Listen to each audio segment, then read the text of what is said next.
Nick, welcome back. How's everything?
Convene to regular session at 7:01 p.m.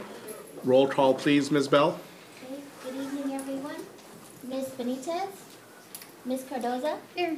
Ms. Obadoza, Ms. Lajano, here. Ms. Dalmacio, Ms. Tejada, here. Mr. Ochapinti, Here. Mrs. Ian Garrett, Present. Mrs. Saludin, Here. and Mr. Lee. Here. Ms. Cardoza, would you please lead us in the pledge?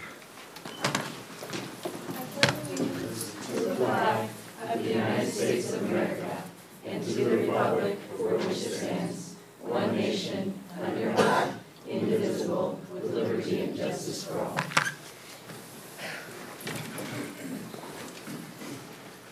Okay, item 8, Dr. Gloria, are there any changes to the agenda? There are no changes, but we do have Terra Nova here tonight, and they're going to be doing their school report immediately following my report. Okay. All right, is there a motion to approve the agenda? Move to approve the agenda. Second. All those in favor? Aye. Okay. Nothing to report out of closed session, so we'll jump right ahead to Student of the Month, Thornton High School. Students.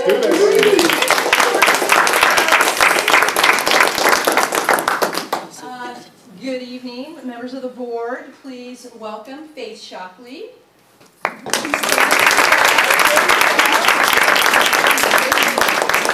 Faith is from Thornton High School, like I've already said, and we will be recognizing Faith for the 2018-19 April Student of the Month.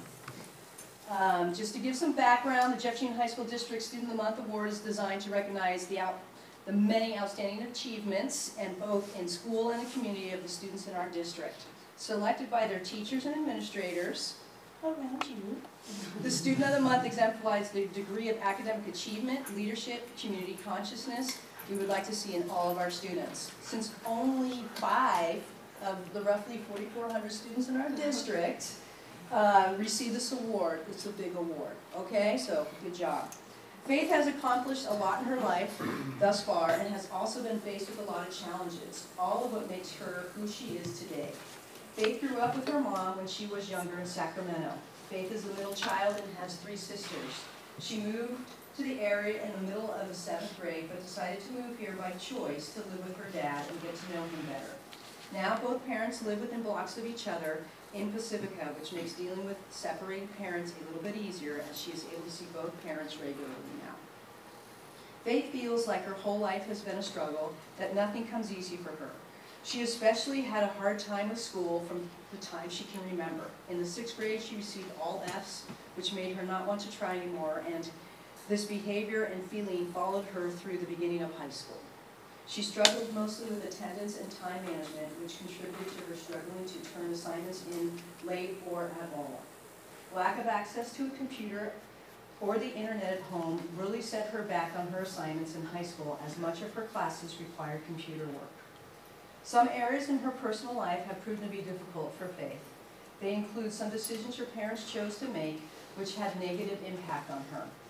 Also, having separated parents has been extremely hard for Faith growing up. She has found that it created issues with her peers understanding and accepting her.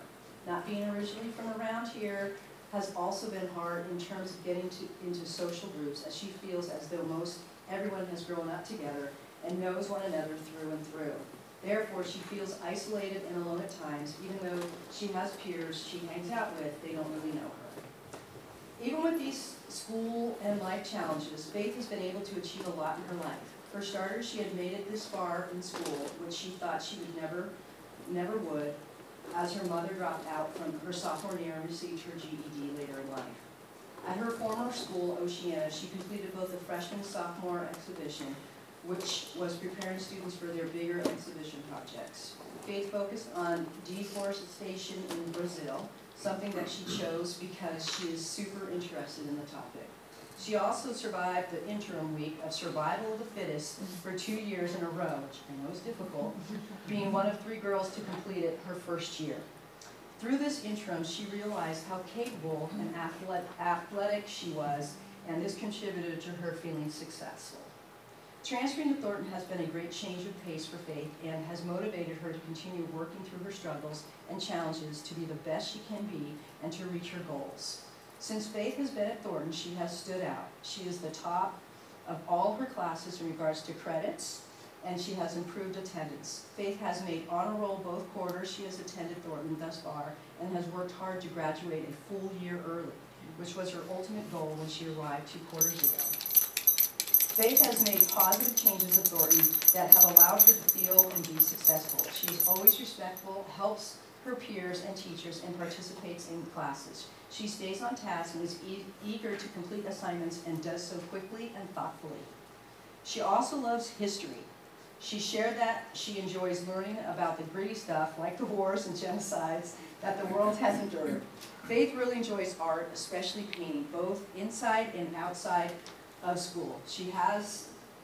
If she had supplies outside of school, and is extremely creative with her pieces and has outstanding art skills. In her free time, she enjoys hanging out with her dog, Comrade, reading history books, and she will jump on an opportunity to play ultimate frisbee. So if anybody's up with that later, she's got her frisbee. In the future, Faith would love to get involved and go to school at Universal Technical Institute to learn more about welding. She also looks forward to getting her driver's license, hopefully sooner than later. Faith feels like life and work should not be just all about money, but rather doing something that makes her feel good and really just wants to see where her life will take her. Ladies and gentlemen, the 2018-19 Jefferson District April Student of the Month. Thank you.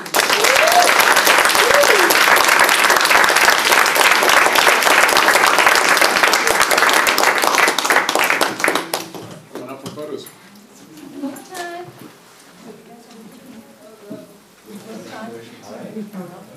All right, sit down, stand up there.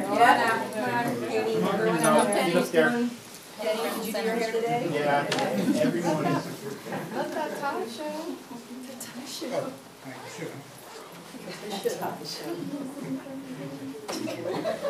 Oh, it's a short one, I know, right? We'll be short together. Bring it tight up like our family. Like our family. There we go. Okay. 1, 2, 3. Well done. All right.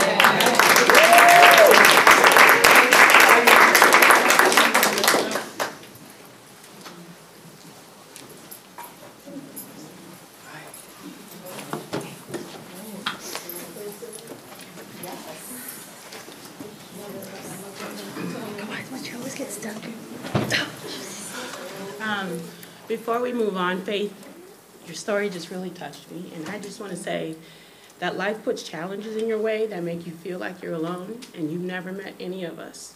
We are all so proud of you, and we are all in your corner. And when things get hard, just know that you have a room full of people who are rooting for you. So good luck with everything in the future.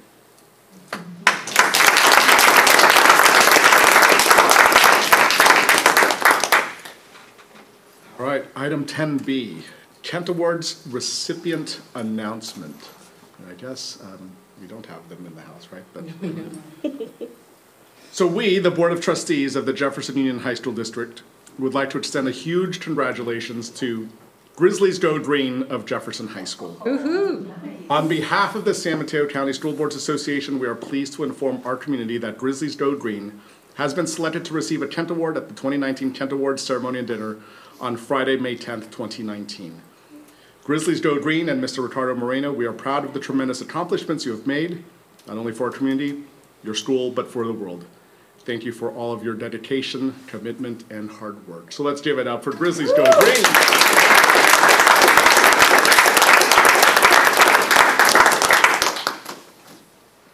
All right, 11A, board report. Start over there with Ms. Cardoza. So far, we've been preparing for our Step Up Rally, which is going to be on May 1st. So it's going to be the seniors are going to go on the gym and step up, and every class is going to move up in the class.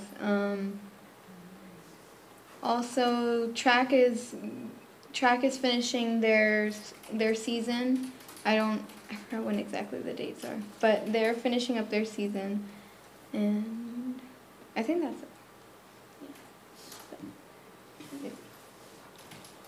So yesterday was the Student Advisory Council meeting where we just organized the interview dates and had reminders typed up for all of the applicants, which we sent out today. And then for this week, BAME is again on Thursday and Friday at 6 p.m. So we're just having all of our art classes prepared for those 2 nights. And then I know the AP classes are also preparing for their exams, and then 2 of my AP teachers are actually offering full practice tests on a Friday and a Saturday before the final exam for AP Lit and APUSH. So I know some people are going to those. And then for ASB, our interviews and elections will be next week. And then there's also CASP science testing this week, which people are preparing for. And Spring Fair this Friday, which is again for clubs, and we also opened this one up for classes and our interims to fundraise for. And then next week is our final casual dance, which is called Glow Up, and it's going to be glow in the dark in the gym. And then in May, we're just having our prom and also our Step Up Rally.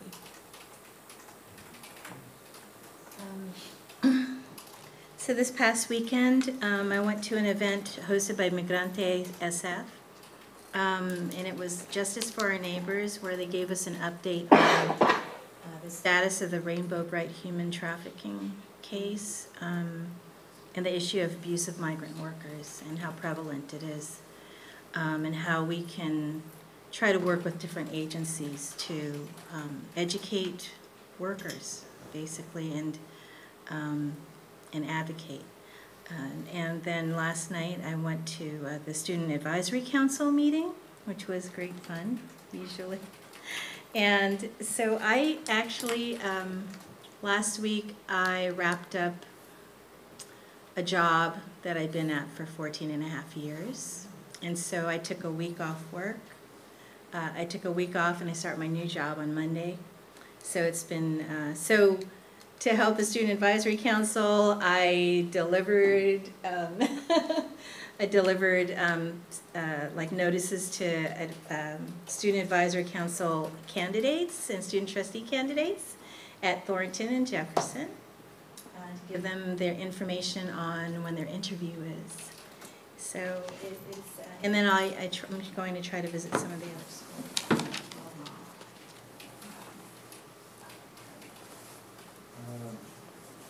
I've been attending other business lately, but it's good to be back and see the accomplishments and hear them for a lot of our students, obviously. And could have said it better. I'm always proud to hear like the accomplishments of students. I feel like it means a lot, especially the honor here. But and to hear all the things going on in the district. I was able to attend Masters in Governance training, which was good. From the perspective to the work that we do and how it's perceived outside of San Mateo County, but it's also good to hear that people have heard more about our district and the work we're doing here, which I think speaks to a lot of what we're doing as a district, students, faculty, staff, of course, admin, and students and families especially, so as a board as well. So glad to be back and glad to hear things going on. So I look forward to being at some of those events and yeah. I don't have too much to report, except I hope everybody had a great spring break, getting ready back to go to work, and looking forward to events coming up in the next few weeks. So I forgot to mention before that I went to the Terranova Talent Show, and that was fantastic. And just huge thanks to Alyssa Jenkins for putting that on every year, a fundraiser for the paper. I went to to Congresswoman Jackie Spear came to Jefferson to speak to the students, so I went with Andy and attended that in the morning, and it was a really great talk. She gave a really great talk. She talked a lot about her personal story, which is incredible, that she was shot 5 times in Guyana with Jonestown, and that she had spent 22 hours on a tarmac thinking that she was going to die, and she lived through that, and then was married, had kids, and then when she was pregnant with her second kid, her husband died in a car accident. She ran for public office, lost the first time, and continued persevering. So the message, I thought, was an incredible message that she gave. And she was also extremely impressed with the knowledge that the students had about how the government works, which was nice. I also, with Rosie, attended the Student Advisory Committee meeting, and I also went to the County Board of Supervisors meeting where they acknowledged Autism Awareness Month, and they had my son and another student from the Adult Transition Program there. And Supervisor Canapa talked about our Adult Transition Program because his sister works there, and really continuing to work with him to talk about services for our students in our transition program once they leave in 22, and what we could do, especially in terms of housing. And then the other push that I really feel is important is that training for county agencies, especially law enforcement, on how to deal with adults with mental health issues, because they've had a lot of recent deaths recently, and they've all been adults with mental health issues, and these are going to be our students one day in the county, so we just want to make sure that that the agencies know how to deal with folks regardless of how they come to them or how they present themselves, that they're treated with dignity and humanity. So it was a good first conversation. I hope to continue those conversations with the Board of Supers. The Jackie Spear talk at Jeff was absolutely incredible to hear the way she spoke to the students, and actually the dead silence in that theater when she spoke and told her Jonestown story, and it was just incredible to hear her just talk about that and sharing with the kids that was what spurred her into public service, and to actually tell the kids that you have to be able to take care of yourself. You know, when she talked about her husband dying and realizing she was alone again, and she was really struggling with moving forward with her life for the next 3 months until her dad said, "Jackie, get over it." And she said, "Well, I didn't speak to him for a couple of weeks," but that's what she needed to hear to be able to move forward and actually start to take responsibility for raising her kids. And it was just really wonderful to hear her just speak to the students that way. And then to see the students come up afterwards, take pictures with her, and staff coming up to take pictures with her, and in some cases bringing copies of her book to have her sign it. So that was, and she was incredibly gracious with her time that morning. So just a big thank you from us to Congresswoman Jackie Spear for the time she spent with our Jeff students. And in talking with one of her staff members, she said that they're starting to schedule her days as a day within one city in her district. So that particular Friday was her Daly City Day. She was going from Jeff to the Dolger Senior Center.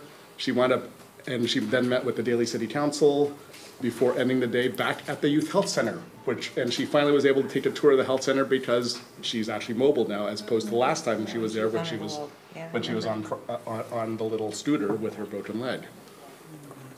Then on Saturday, I was at the Pacifica Connect's Let's Talk Housing discussion put on by the City of Pacifica at the community center, and it was really well attended. The main community room was packed full of folks talking, and it was a well moderated event.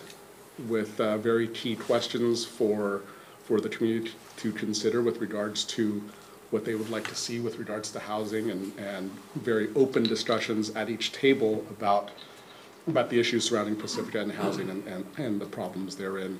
And so those of us who are elected officials who were there, we actually got to walk around the room just to listen in on each table. There were 4 of the Pacifica City Council members there and members of the Planning Commission.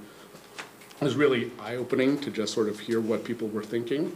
A lot more honest discussions about housing and the general support for it, for increasing it. You know, one of the shocking statistics is that Pacifica has to actually come up with about 440 new units by 2023, and they've only have 40 new housing starts. And so, long ways to go over the next 4 years, and where is that going to come from? We don't know. But it was a good discussion, nevertheless. Glad to have been there. Dr. Gloria. So just a couple of things I know that Terra Nova is excited to get up here and share.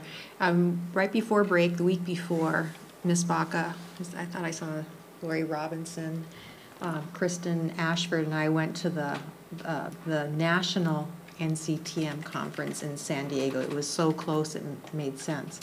And the first 2 days were on math research, so we went to sessions on that, some especially good sessions on differentiation and what that looks like.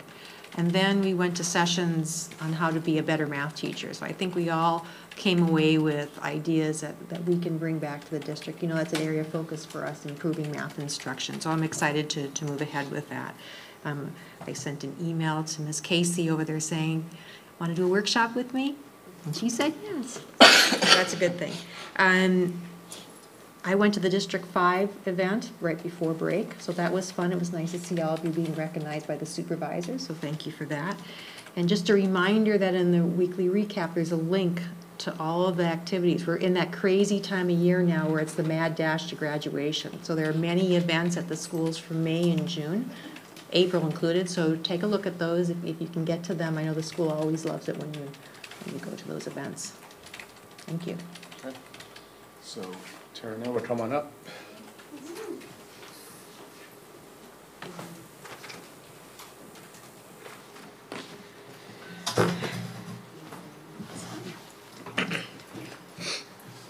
Clicker? Yeah. All right, so good evening. My name is Sarah Olson, and I am ASB President of Terra Nova. My name is Ashley Macario, and I'm ASB Vice President of Terra Nova. And my name is Katie Federico, and I'm ASB Secretary. Okay, so for our academic update of Terra Nova, this year all AP students were so fortunate that the AP tests were paid for. This lifted the financial burden of AP exams for many students, allowing them to prove their excellence in their AP subjects. This year, more than 390 students will be taking the AP tests, and as in many years before, will hopefully be excelling in all and beating the national average. Scheduling for next year is underway, and our counselors have been amazing at guiding freshmen, sophomores, and juniors through choosing what classes to take next year. Our counselors are experts on recommending and planning balanced workload for our students. Terra Nova's SAT prep class is also underway, with many juniors and seniors perfecting their SAT skills. This opportunity is amazing for students planning on taking it, as it prepares them for the test that pretty much determines their future. A finals workshop for underclassmen has also been established at Terra Nova, with our newly formed and thriving Link crew taking charge. Finals are a very stressful time for students, especially for freshmen who are fairly new to finals. Link crew is an amazing addition to Terra Nova and has been so helpful to this year's freshmen. All right, spring athletics. The spring athletics consists of baseball, swim, badminton, golf, and track. This year we had 275 students play a sport in the spring. Currently both track and swim are undefeated in the league, and many of the athletes from both those two sports are competing in CCS this year. In addition to sports, the field is going to be redone this year, I believe in around June-ish, and it'll be really great for the upcoming PE classes, football and soccer. All right, so last time we were here, we had done a little bit more of a general overview of a lot of the school activities that we had going on in different clubs and things, so we wanted to kind of go class by class instead this time, because we thought that would be a little bit more reflective for our end of year. So we are starting with the class of 2022, and as with any school, the freshman class is incredibly vital to the entire school because they are the future. In more ways than one. They're a blank slate with so much potential, whether that be new school pride to different ideas about how to fundraise or different ways to connect with the community.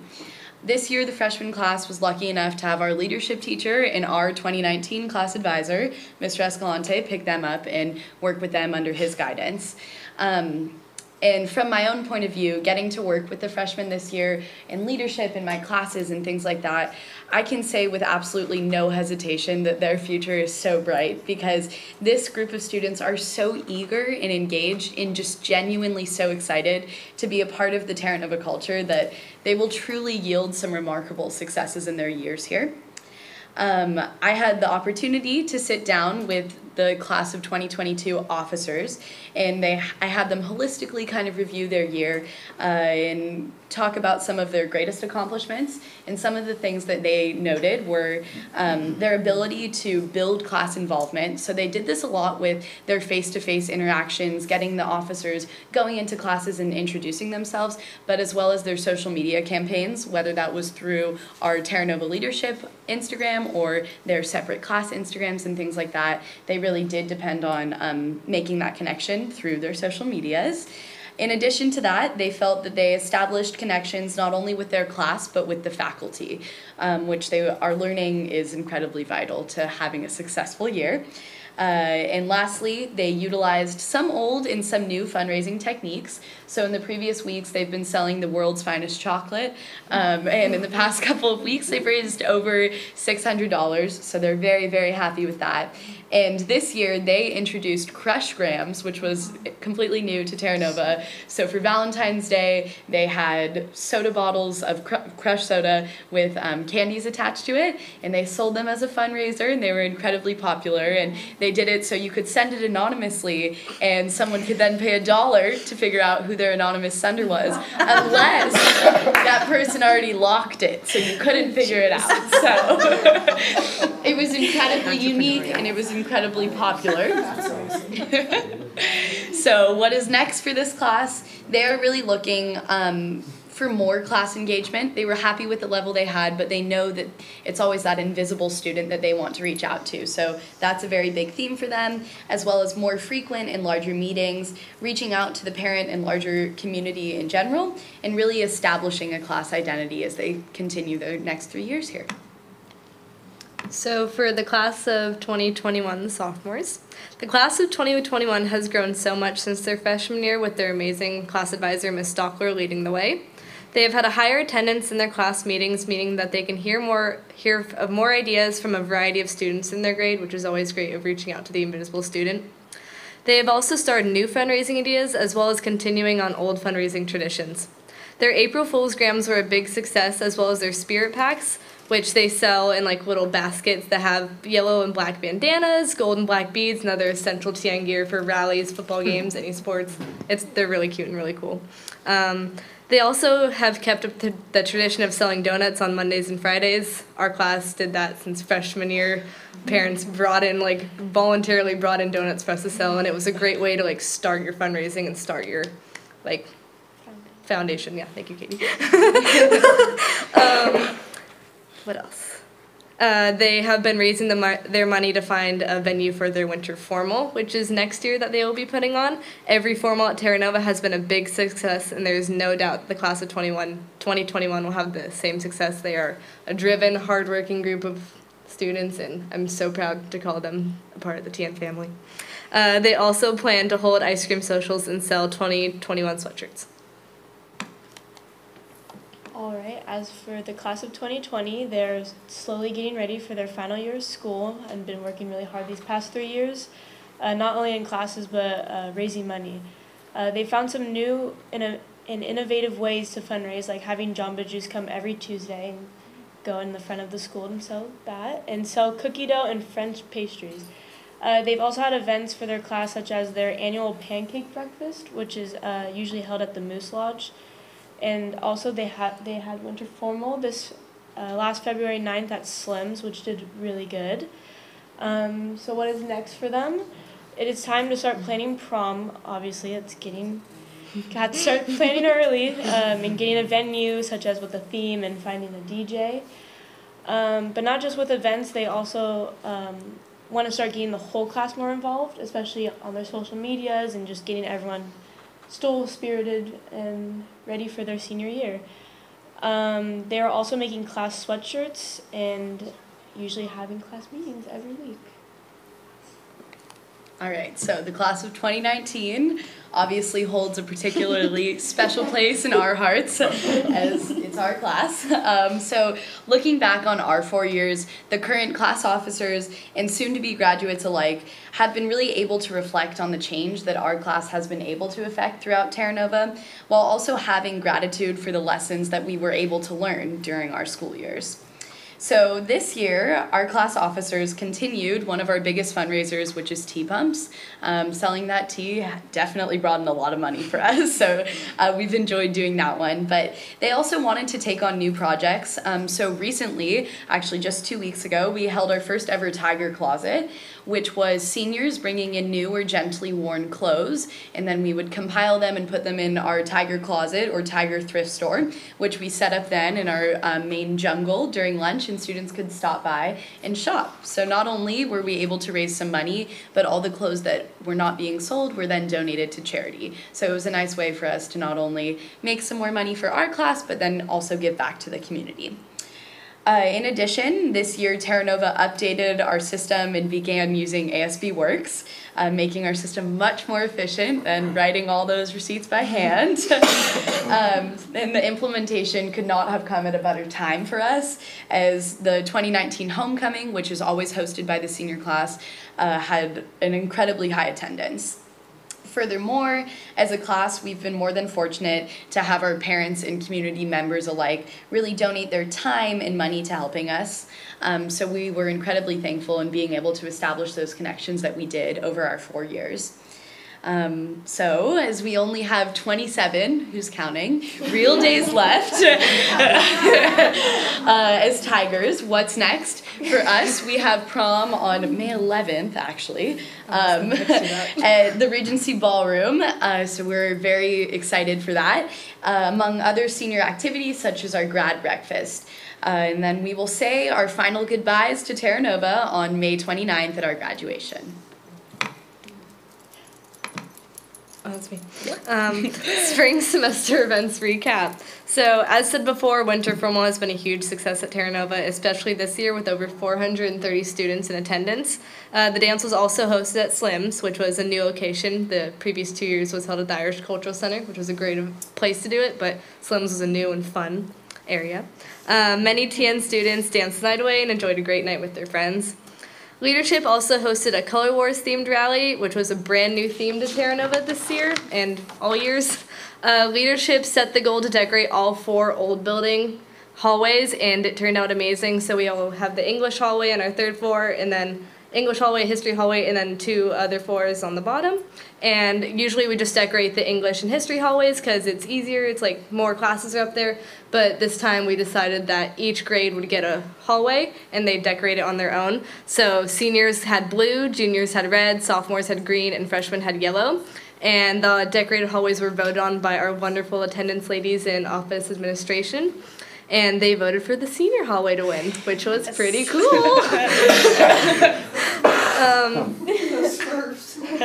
Smurfs were the best part. Terra Nova also hosted another blood drive in March. 31 units of blood were donated, being the most blood donated in the past 4 years. I love donating in the blood drive. It's always a great cause, and it's a great thing to do for the people who need it. Terra Nova also hosted our dodgeball tournament, which is, as usual, a big success among our student body. They get to watch their peers and some of their favorite teachers compete in a friendly, yet very competitive game of dodgeball. And this year we had the most teams signed up in years past.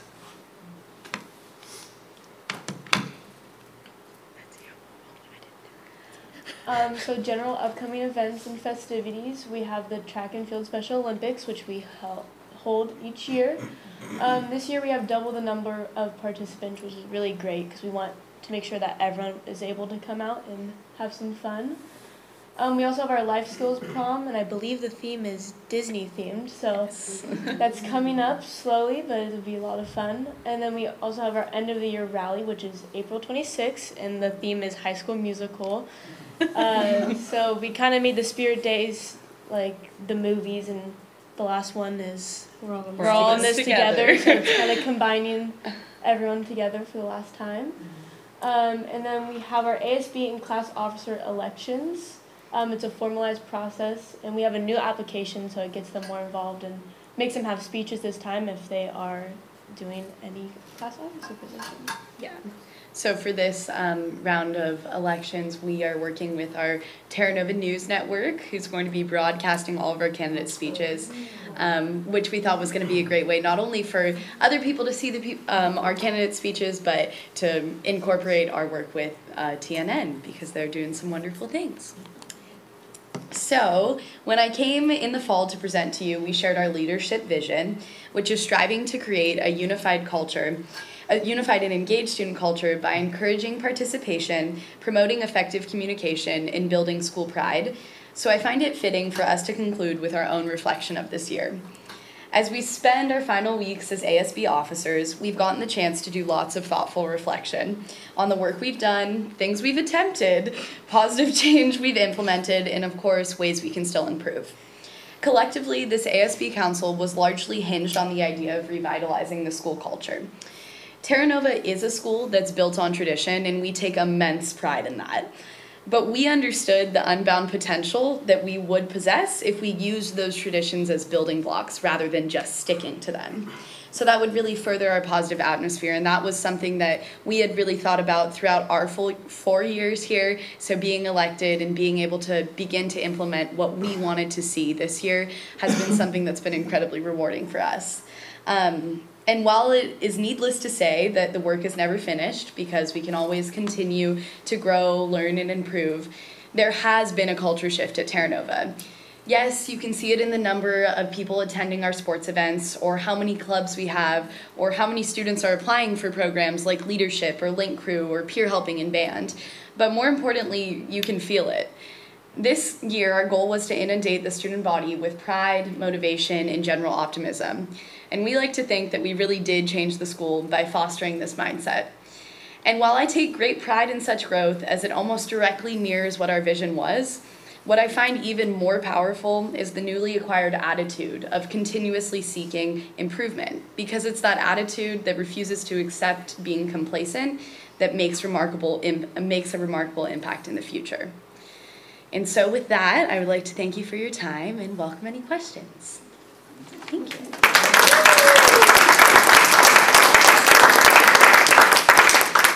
Sue, do you guys want to jump in? Any comments, questions? Oh, it's just really cool. It's amazing how you guys like connected with the underclassmen, and seeing how like you guys lit up when talking about them is really cool. Because it's kind of hard to bridge the gap between like freshmen, sophomores, juniors, because everybody's in their own little cliques because of the age gap. But seeing how you guys like lit up when even talking about the freshmen is pretty cool. The academics, it's also really cool to see the SAT prep as a lot of review. You know, we need that for finally. And seeing your guys' school take advantage of T-Pumps is really cool, because we were doing it at our school, and I know how much that really helps with fundraising, because everybody loves T-Pumps. And I wanted to know, what was your guys' prom theme? It's the black and gold gala. Mm-hmm. Yes. Because I know like we're all really excited for prom, and everybody's like getting their dresses and everything, so that's really exciting. And it's also cool to see how you guys still are very excited about the Special Olympics, because it's cool to see bridging the gap between also students that are usually ostracized and having them be included, and like having other students with that. And that's pretty cool. So like seeing the positive culture and how you guys are like really into everything is really great to see. So it's really nice. Yeah, thank you for putting this presentation together. It's really clean and very detailed. I like how you guys included the individual class updates, because, I don't know, I feel like the individual class part of HSD is often not really covered. And then I had a question about your tiger closet. Like, how'd you guys put that together, and what does it like look like? And like, Okay, so the senior class officers this year were really creative in this. Lisa Lewis, I don't know if you know her, but she was one who did this. So she pretty much thought like everyone, like the new trend is thrifting, like everyone's getting like worn clothes, like 80s clothes, like their mom's clothes, like any clothes, you know? And so we thought might as well put on a thrift store at Terra Nova, because I know I have tons of clothes I don't wear anymore. So like we all went through our closets, we had big garbage bags, we still have tons of garbage bags in like our student store right now, and we pretty much put out a $1 table, a $3 table, and a $5 table, and people just came up with money and was like, oh, I like this, I'll take it.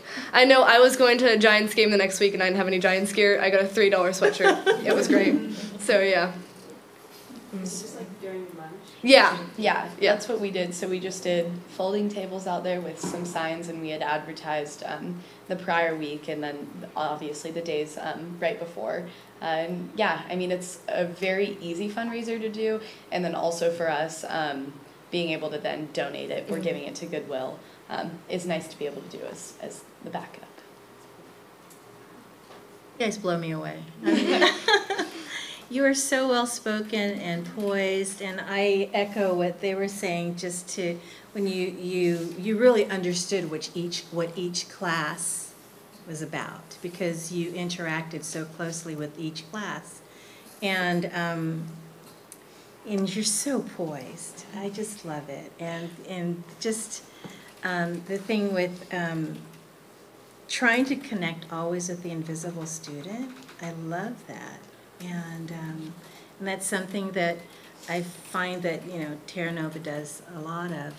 And just the spirit, and just how your outlook was to take, because Terra Nova is very tradition heavy, because a lot of the parents went there and some of the grandparents went there, so you always have these traditions, but you're using them as a building block too, because you're younger, and so you can bring more. And the word that I keep thinking of in everything that you were sharing was innovation. So I just want to congratulate you on such a great presentation and for your leadership, and to build the future for the coming classes. I have not been to Slim's since the 80s. So Slim's, that's kind of cool. But and when you're talking about raiding your mom's closet or something, I took my daughter and her friends to Panic at the Disco, and I met them at BART, and I saw my daughter. She never wears skirts, and I went, "What is that?" And I thought she took like my favorite skirt from 1985, and she I said, no, you cannot wear that. But it was a different skirt, so anyway, it was okay. But I just want to thank you for, gosh, I want to be you when I grow up.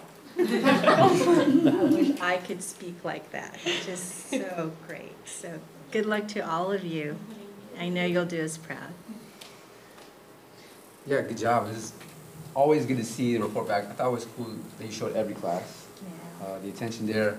I got a chance to be like an advisor for one of the ASB classes, and there's like a different vibe for each class, because they have to inspire, freshmen got to inspire freshmen. It's probably the hardest job.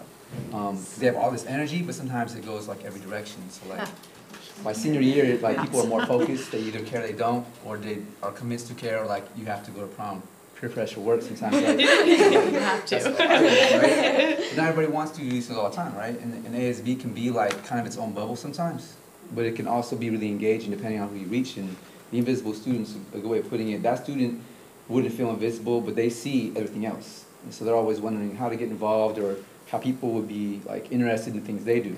So something like the Tiger Closet, I have friends who are really into fashion, but we never did anything like that when I was in high school. I know some people did in college, like donating to the homeless and whatnot. So like, those are good applications. I feel like they're also good fundraising at an affordable level, because people do want to support. So clever, it's very good. I'm very proud of the work y'all doing. And the one thing I was looking at too is tradition, as pride and building blocks. That's a big way of looking at it, because I mean, like, not to be cheesy, but a tiger can change its stripes, right? Like, Exactly. it doesn't mean a tiger doesn't have stripes. You probably, like, you know, you can be everything that, you know, people kind of pass on to you and kind of build on that. But like the oldest tradition, I like to think the oldest tradition and culture has changed. It's adaptation, right? And so like using that and learning from other people and new ideas is as much being new as it is giving respect to tradition and building on that. So keep doing what you're doing. Enjoy the last 7 weeks. 7 days. Not at all. Exactly. Well, I don't have much to add except, again, fantastic presentation. I don't ever am disappointed when you ladies are up here, so thank you for all the wonderful things that you're doing at the school and being so inclusive with all the underclassmen and really cultivating them to and grooming them to be the best that they can be. So that I'm definitely seeing that, and I definitely see a lot of future marketers and public speakers here right in front of me, and congratulations on whatever it is that you are doing and all your accomplishments. I wish you all the best of luck in the future in college and wherever you're going to go. So thank you.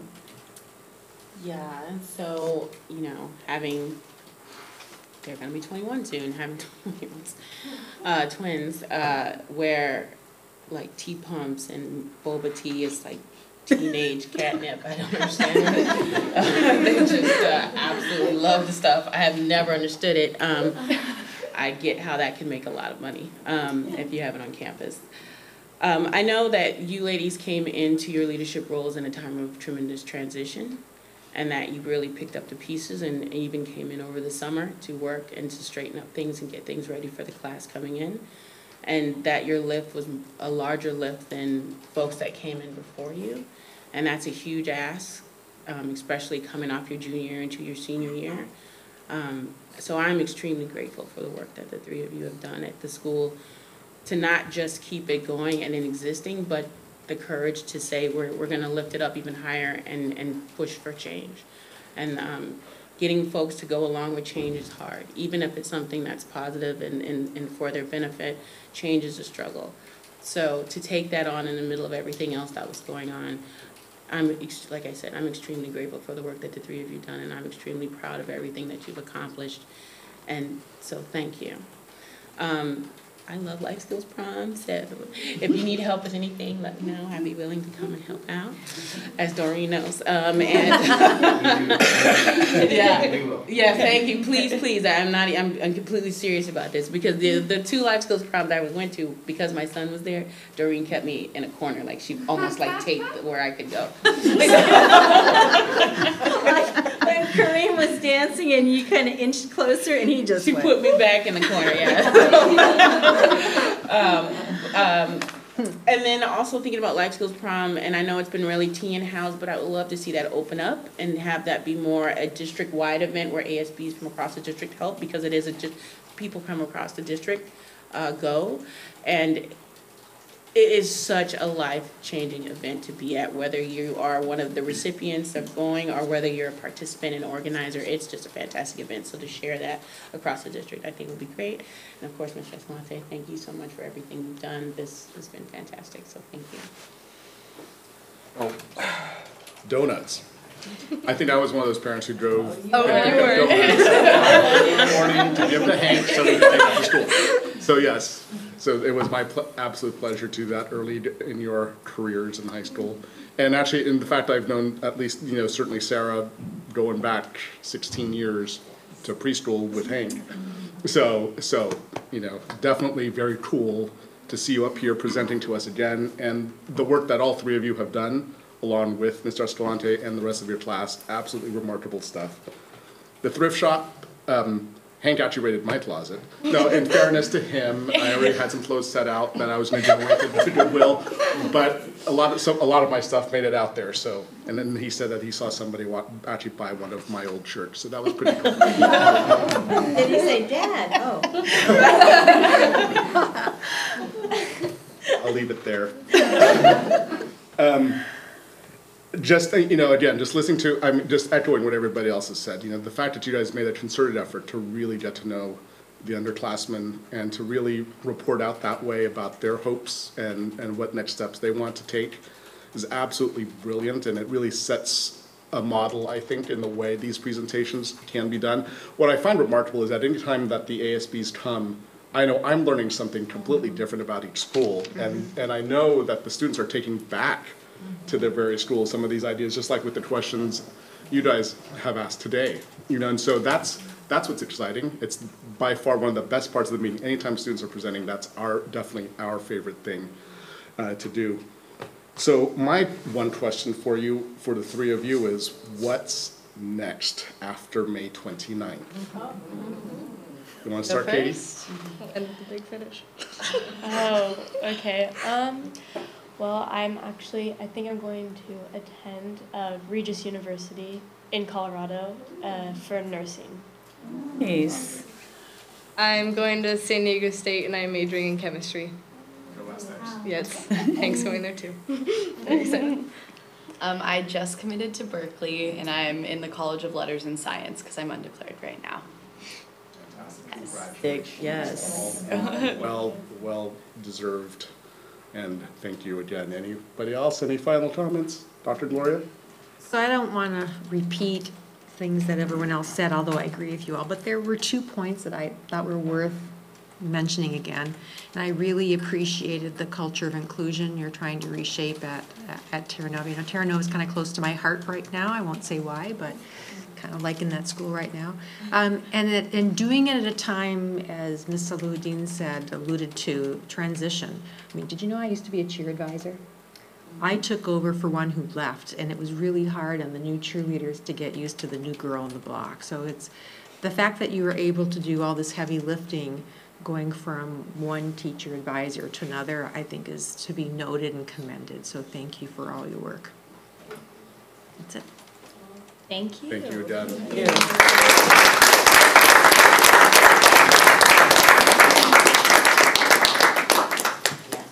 Don't stay yet, get out of here. Go study. Item 12, consent.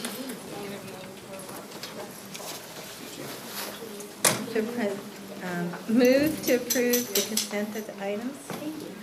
Second? All those in favor? Aye. All right.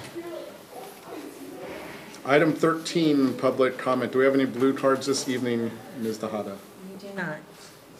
Does anybody want to pull a blue card? No. Okay. What are you doing? I know, I'm crazy that way. I know. All right, item 14A1, consider adding BP, Board Policy 3311.3, conflict of interest for design build projects. I wonder why we're discussing this tonight. Right, Ms. so Van in Raaphorst. preparation of our design build project, before we can enter into a design build contract, we need to have a policy about conflict of interest in this area. And so there's a policy that has been developed by our legal counsel, and tonight is a chance for you to discuss it and see if you have any questions or concerns about it, and if not, it'll come on consent for approval next meeting. Any questions, comments? Anyone? All right. Thank you, Ms. Van Raaphorst. Item 14A2, presentation from California Employers Retiree Benefits Trust Fund. Ms. Van Raaphorst. So tonight we have Karen Lookingbill from the California Employers Retiree Benefits Trust, or CERT. And she's going to come here tonight. You can go ahead, and she has some handouts. And she also has a presentation. So in preparation for our work study, when we will talk about the budget for next year, I wanted you to have this information. A lot of school districts are moving towards putting some money in a trust to pre-fund their post-employment benefits. So this is for retiree benefits funding, and thank you. And so this will just give us a place to reference our conversation. So thank you so much for coming out, Karen. I know you had to come a long way, so I appreciate it. It's a short drive. I'm from Sacramento. So good evening. I'm again Karen Lookingbill. I'm with the CalPERS OPEB Trust. And first, I'd like to thank the Board of Trustees and the leadership team for inviting CalPERS to share an option, an alternative to what the school district is currently doing, especially with regard to your growing unfunded liability for OPEB. So when we say OPEB, it stands for other post-employment benefits, but typically other people refer it as retiree healthcare benefits. So these are benefits that an agency offers to its retirees. Either they pay for it in full or they subsidize it. But there are a lot of types of OPEB, like vision, dental care, long-term care, but most people refer OPEB to retiree healthcare because it is the most expensive benefit, and they really tend to be the largest creator of liabilities for any public agency if they offer these benefit. So what I'd like to share tonight is an option, if it makes sense for an agency to pre-fund their unfunded liabilities or continue to do what we call as pay-as-you-go. So majority of public agencies, what they do with their OPEB liabilities is they do a pay-as-you-go approach, meaning the agency receives a bill either every month or every few months, and then they pay for these retiree premiums out of their current operating budget dollars. And this process is repeated in perpetuity. So what is the downside? And if I may borrow Dr. Deloria's term earlier, it's heavy lifting. You will do all of the heavy lifting when it comes to paying for these retiree premium payments. There is no other source of financing or funding for these benefits. You will always rely on your future operating budget dollars to pay for the benefits. So technically, pay-as-you-go is the most expensive option when it comes to paying for these retiree benefits. First, I'd like to briefly talk about the current OPEB situation of the school district. So this is based on an OPEB cost report performed by an actuary that the school district has hired. So this is only up to November 1st of 2016. It's a snapshot in time. It says that as of November 1st of 2016, the liability for OPEB of the school district is already at $19.6 million. But of course, the next day, right, the employees go to work, therefore they start earning the benefits. And correct me if I'm wrong, ma'am, that when I receive, I think you have a more recent OPEB cost report, and I think if it's 11/1/2018, it's roughly about $23.4 million now. So you can see that the liability continues to grow, and if the budget of the district does not grow on the same pace as the liability, then it will probably be a difficult and challenging time in the future for the agency, for any agency, once they start paying for these retiree premium payments. So very briefly also, you are using a discount rate of 4.50%. So that is the actuary's recommended discount rate, or the interest rate of any particular dollar that you could potentially set aside. You are, in terms of the fiduciary net position, is what we call the assets that you have. So the agency has zero assets, so you don't have any money set aside that is in an irrevocable trust. Therefore, you also do not reap the benefits of financial reporting under the governmental accounting standards. So when you report, most probably under the last fiscal year end, you were most probably reporting a huge unfunded liability, which is about $19.6 million. So that hits the balance sheets of your financial statement. So if you're looking at how well funded you are when it comes to your OPEB obligation, you know, the agency is currently at 0% funded.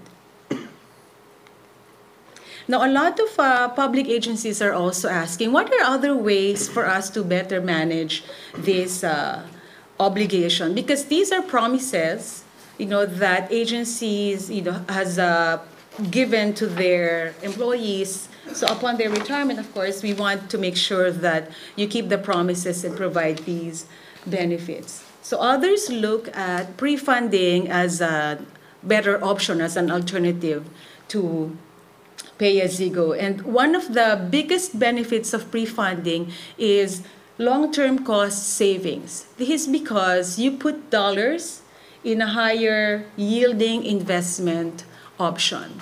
And in the long term, if you keep contributing or making additional contributions to this higher yielding investment vehicle, it will generate significant investment earnings for the district that will help pay for your future expenses. So you would like to really get into a position, ideally in the future, when you start paying for these benefits, that the portion that is, the portion that comes from your current year operating budget dollars gets smaller and smaller, and then the portion that comes from the investment earnings get larger and larger for you. Under the benefit also, it demonstrates prudent financial management. We are a public agency, you are a public agency, so we need to be very prudent, especially with our finances. If the district decides to pre-fund in the future, to any dollars or contributions that you have in an OPEB irrevocable trust, you will be able to report and recognize it on the balance sheets of your financial statement as an asset, and it will further reduce the unfunded liability of the agency.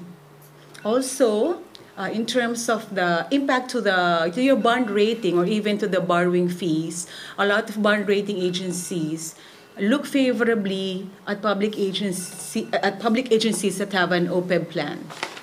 So if this is something that is very important to you, then maybe establishing an OPEB trust is something that you might want to seriously consider. And lastly here, sorry. Okay. Yeah. Is it okay? Yeah. No, it's fine.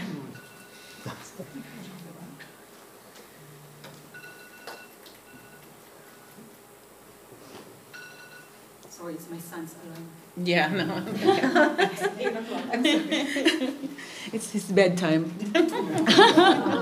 Sorry. All right. So where were we? Okay. The last is it will also have an impact in terms of the discount rate that is used by the OPEB actuary when they calculate the liability of the district. And this is something that you will see on the next cycle when you again sit down with the actuary and ask how much or how big is my OPEB liability? Because if you put it in a higher yielding trust, then you may use a higher interest or a higher discount rate. That could potentially, have an impact in your liabilities. They say that the higher the discount rate used, the lower the liability, and vice versa. Now, when an agency participates in an OPEB trust, there's a lot of flexibility involved, and I want to make sure that I want to share what are these flexibilities or how much control that you have when it comes to your participation. Because a lot of public agencies, they think that, okay, when we make contributions to the trust, what happens?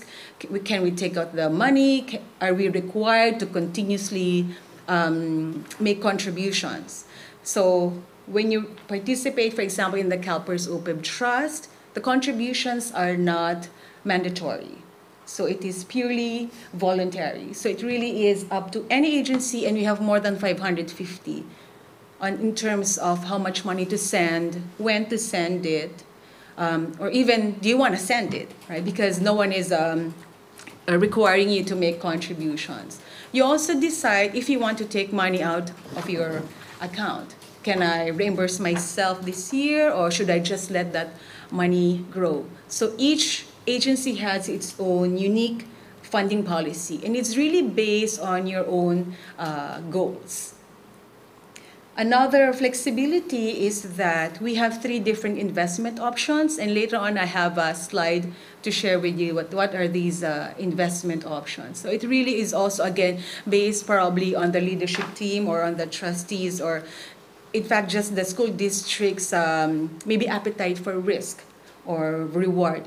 What is the long-term rate of investment return that we want, or do we want to be at a very stable, or are we open to a more volatile portfolio? So you have 3 different options here. Now I'm moving on to existing served agencies. So I have 3 school employers, and they have unique funding policies, and they also have unique situations. What I want to show you here is that, again, there is no cookie cutter formula. It really is just how you want to flow money into the trust and how you want to take money out of the trust, and of course the benefits that they have received through the years since participating in the trust. So for example, for school employer A, you can see that they're one of those that have money set aside. Not a lot of agencies have this, have been putting money maybe on a Fund 20 or on a reserve fund. But they have made an initial contribution in 2010, but you can see here that they've been making annual contributions to their account. They were no disbursements. They opted not to make any disbursements. So you can see by the end of 2018, they had about $19.8 million in their trust, in their account. Then I also want to give you a side-by-side of where were they before pre-funding, which is PAYGO in 2010, and what was the picture in 2018. So you can see that they used a different discount rate. Of course, the liability, if you can see, it is almost the same, already at $107 million, because the liability continues to grow. Imagine if they weren't pre-funding and continue to do pay-as-you-go. What would the liability look like? They've made $13.7 million, but their participation in the trust allowed them to experience $6 million of investment earnings. So that's a significant addition to their account. So from $107 million of unfunded liability, they're about at $91 million of unfunded liability. So they're slowly inching and chipping away that unfunded liability. There is another employer, Employer B, that I'd like to share with you. So this is a more recent public agency that joined us in 2015. They also had a reserve fund, and then they just made one additional contribution in 2016-17. I believe they did not opt to make a contribution last year. So if you look on this table, a side-by-side comparison, you can see that in terms of the investment income generated for this agency, only in a short couple of years, $250,000 already. This is also one of those rare agencies wherein they have a reserve fund, but in fact the reserve fund is as big as their liability. Because in the previous slide you can see that they had $2.1 million to deposit, but in 2013 the liability was only at $1.6 million. And my last employer C, here you can see that this agency is just making annual contributions, but this agency also opted to make disbursements. They draw money out of the trust every year as well.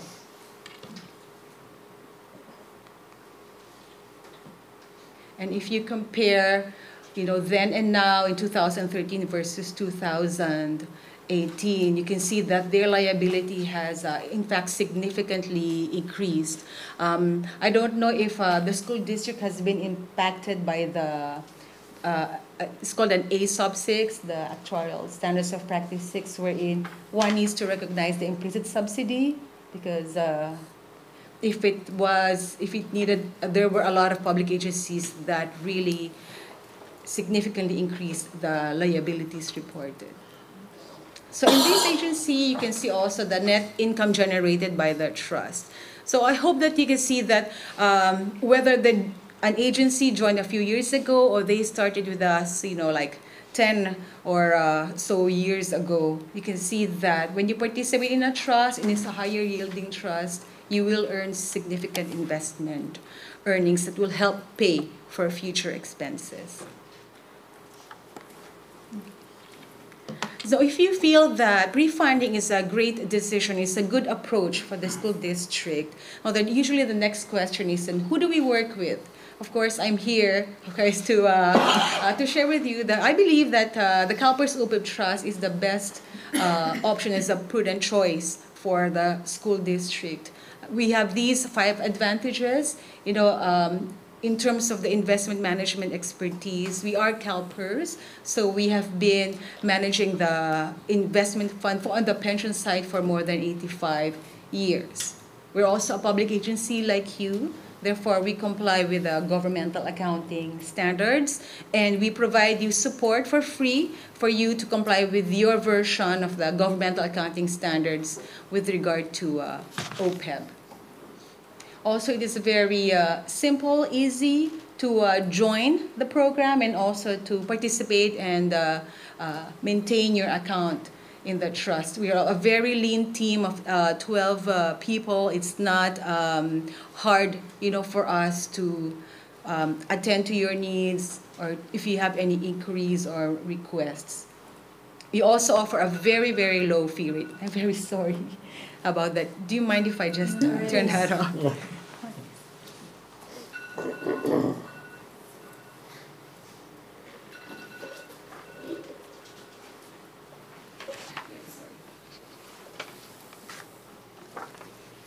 We apologize for that.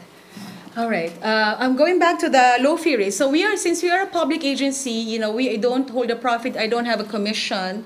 I don't have a need to sign somebody up immediately because I need to, get my commission check at the end of the month, right? So we offer these to all of the public agencies. We are not allowed to over-collect or overcharge from our agency. So you can rest assured that we keep our fees very, very low. We also offer excellent customer service. I've shared earlier that we are a small team, and we do annual updates for our agencies. We also provide workshops and a lot of communication updates.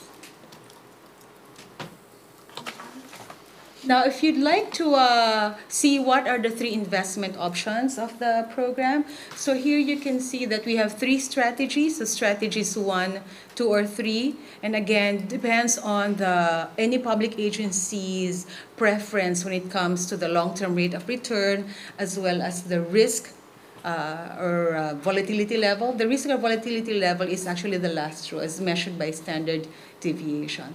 Then you may select your own strategy.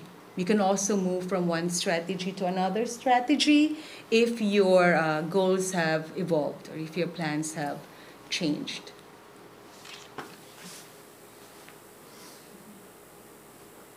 We manage risk by diversification. So here you can see that wherever strategy that the district opts to invest their money in, the dollars will be invested in these asset classes. The public market asset classes are on the leftmost column. And you can see that the percentages or the allocations. So if you opt, for example, for strategy 1, you are 59% allocated in global equity versus in strategy, it is only 22% allocated for global equity.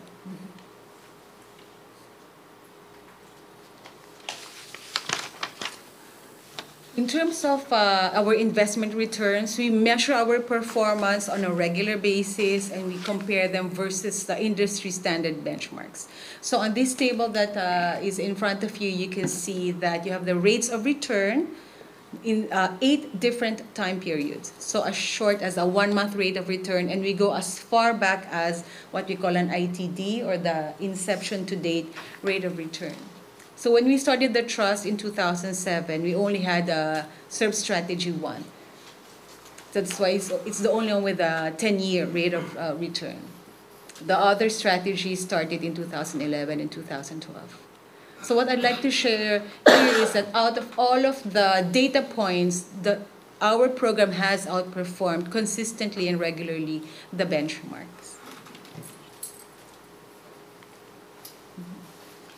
Now, in terms of contracting, should the school district participate in the program, it's very simple to join and establish an account with us. We would require 6 documents, and out of the 6, half already come from your OPEB actuary. And then the other half would come from, of course, 2 from the governing body. So all of the 552 agencies in the trust had to go through its governing body. And then 1 is from the agency wherein they would have to fill up a funding policy.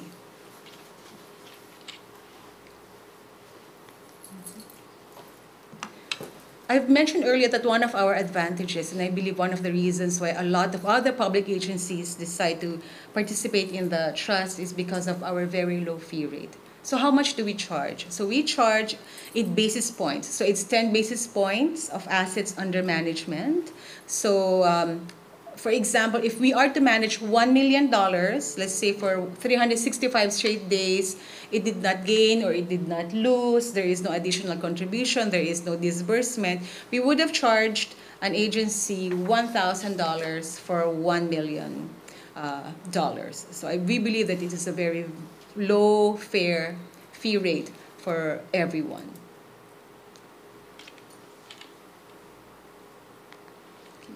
Now, currently, so how many agencies we have in the trust? I've mentioned earlier 552. It's because a couple of days ago, Sequoia High School just joined, so I wasn't able to update this slide anymore. So we have 552 agencies. We have a great mix of different employer categories. We have 67 school employers now. So when you say schools, it also includes the community college districts and the COEs.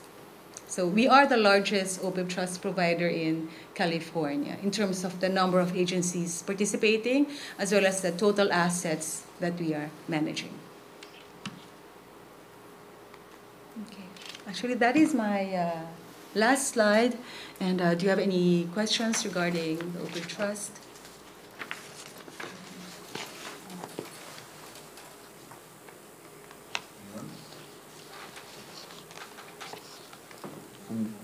Yes, thank you for the presentation.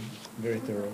I'm also a teacher, so I know we have CalSTRS, and I know a lot of teachers at every stage. I feel like we're happy to be at a level where we're actually thinking about, okay, we have to think about retirement and these things and long-term investment. As a board member, I think of these things too, and I think having something like this is good for everybody. You can see whether disbursements or not. You know, you're still going to make money.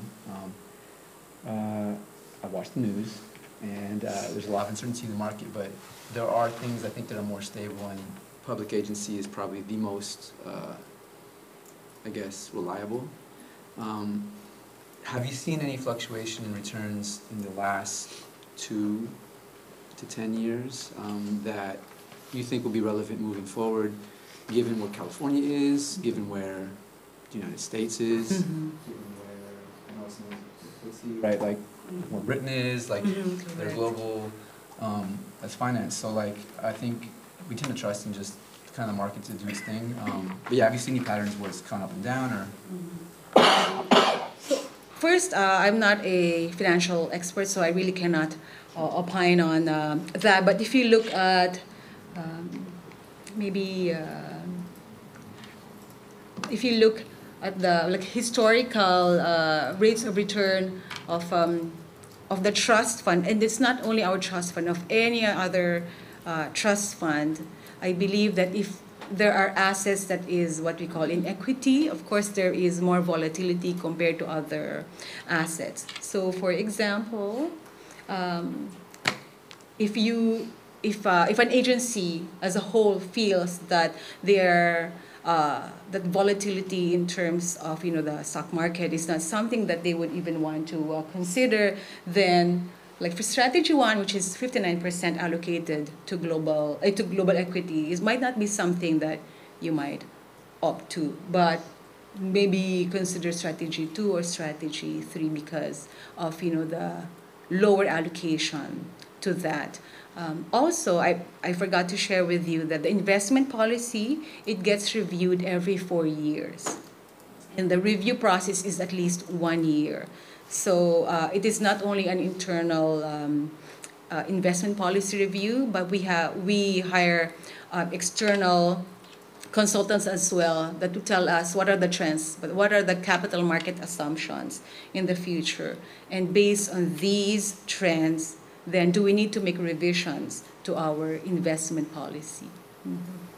Capital market assumptions based on 4-year intervals. I'm glad you asked that. It is actually, I'm sorry, it is a very, very small form, but if you look at the lower right corner, so we have a rate of return which is called near term and a rate of return which is longer term. So near term is the first 10 years, but the longer term is actually 60 years. So the capital market assumptions are up to 60 years. Mm-hmm.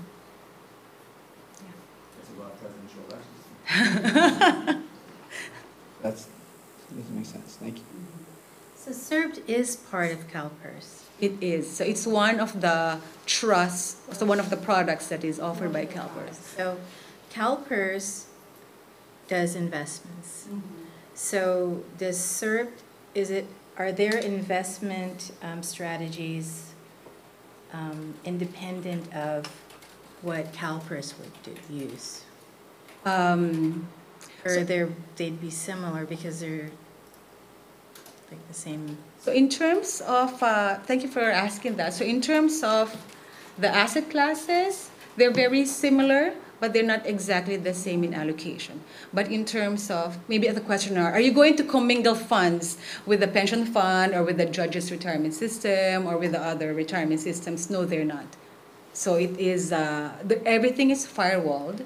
And of course, each account for the 552 agencies that we have is specific only for that particular account. Yes. Mm-hmm.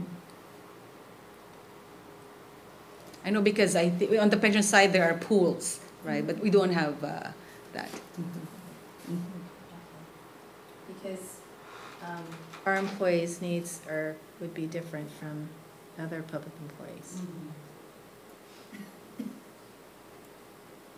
So I don't have any questions because I've been versed on this because CSBA is really pushing school districts to move into some sort of solution program for their retiree benefits.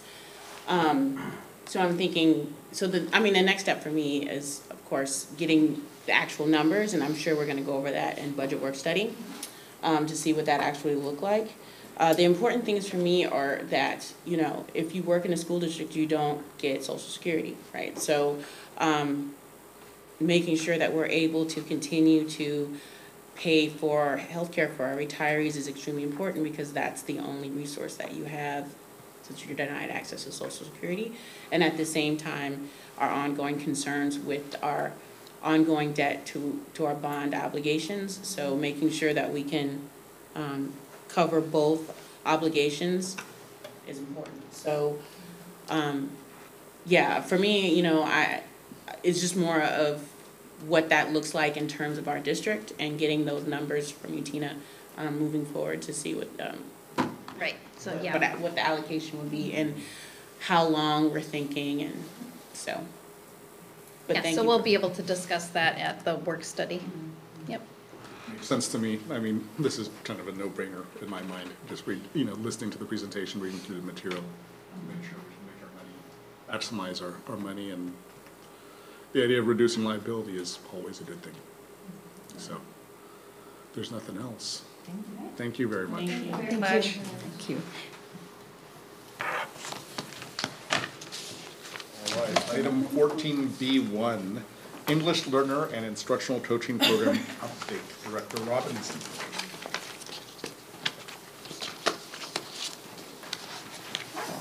I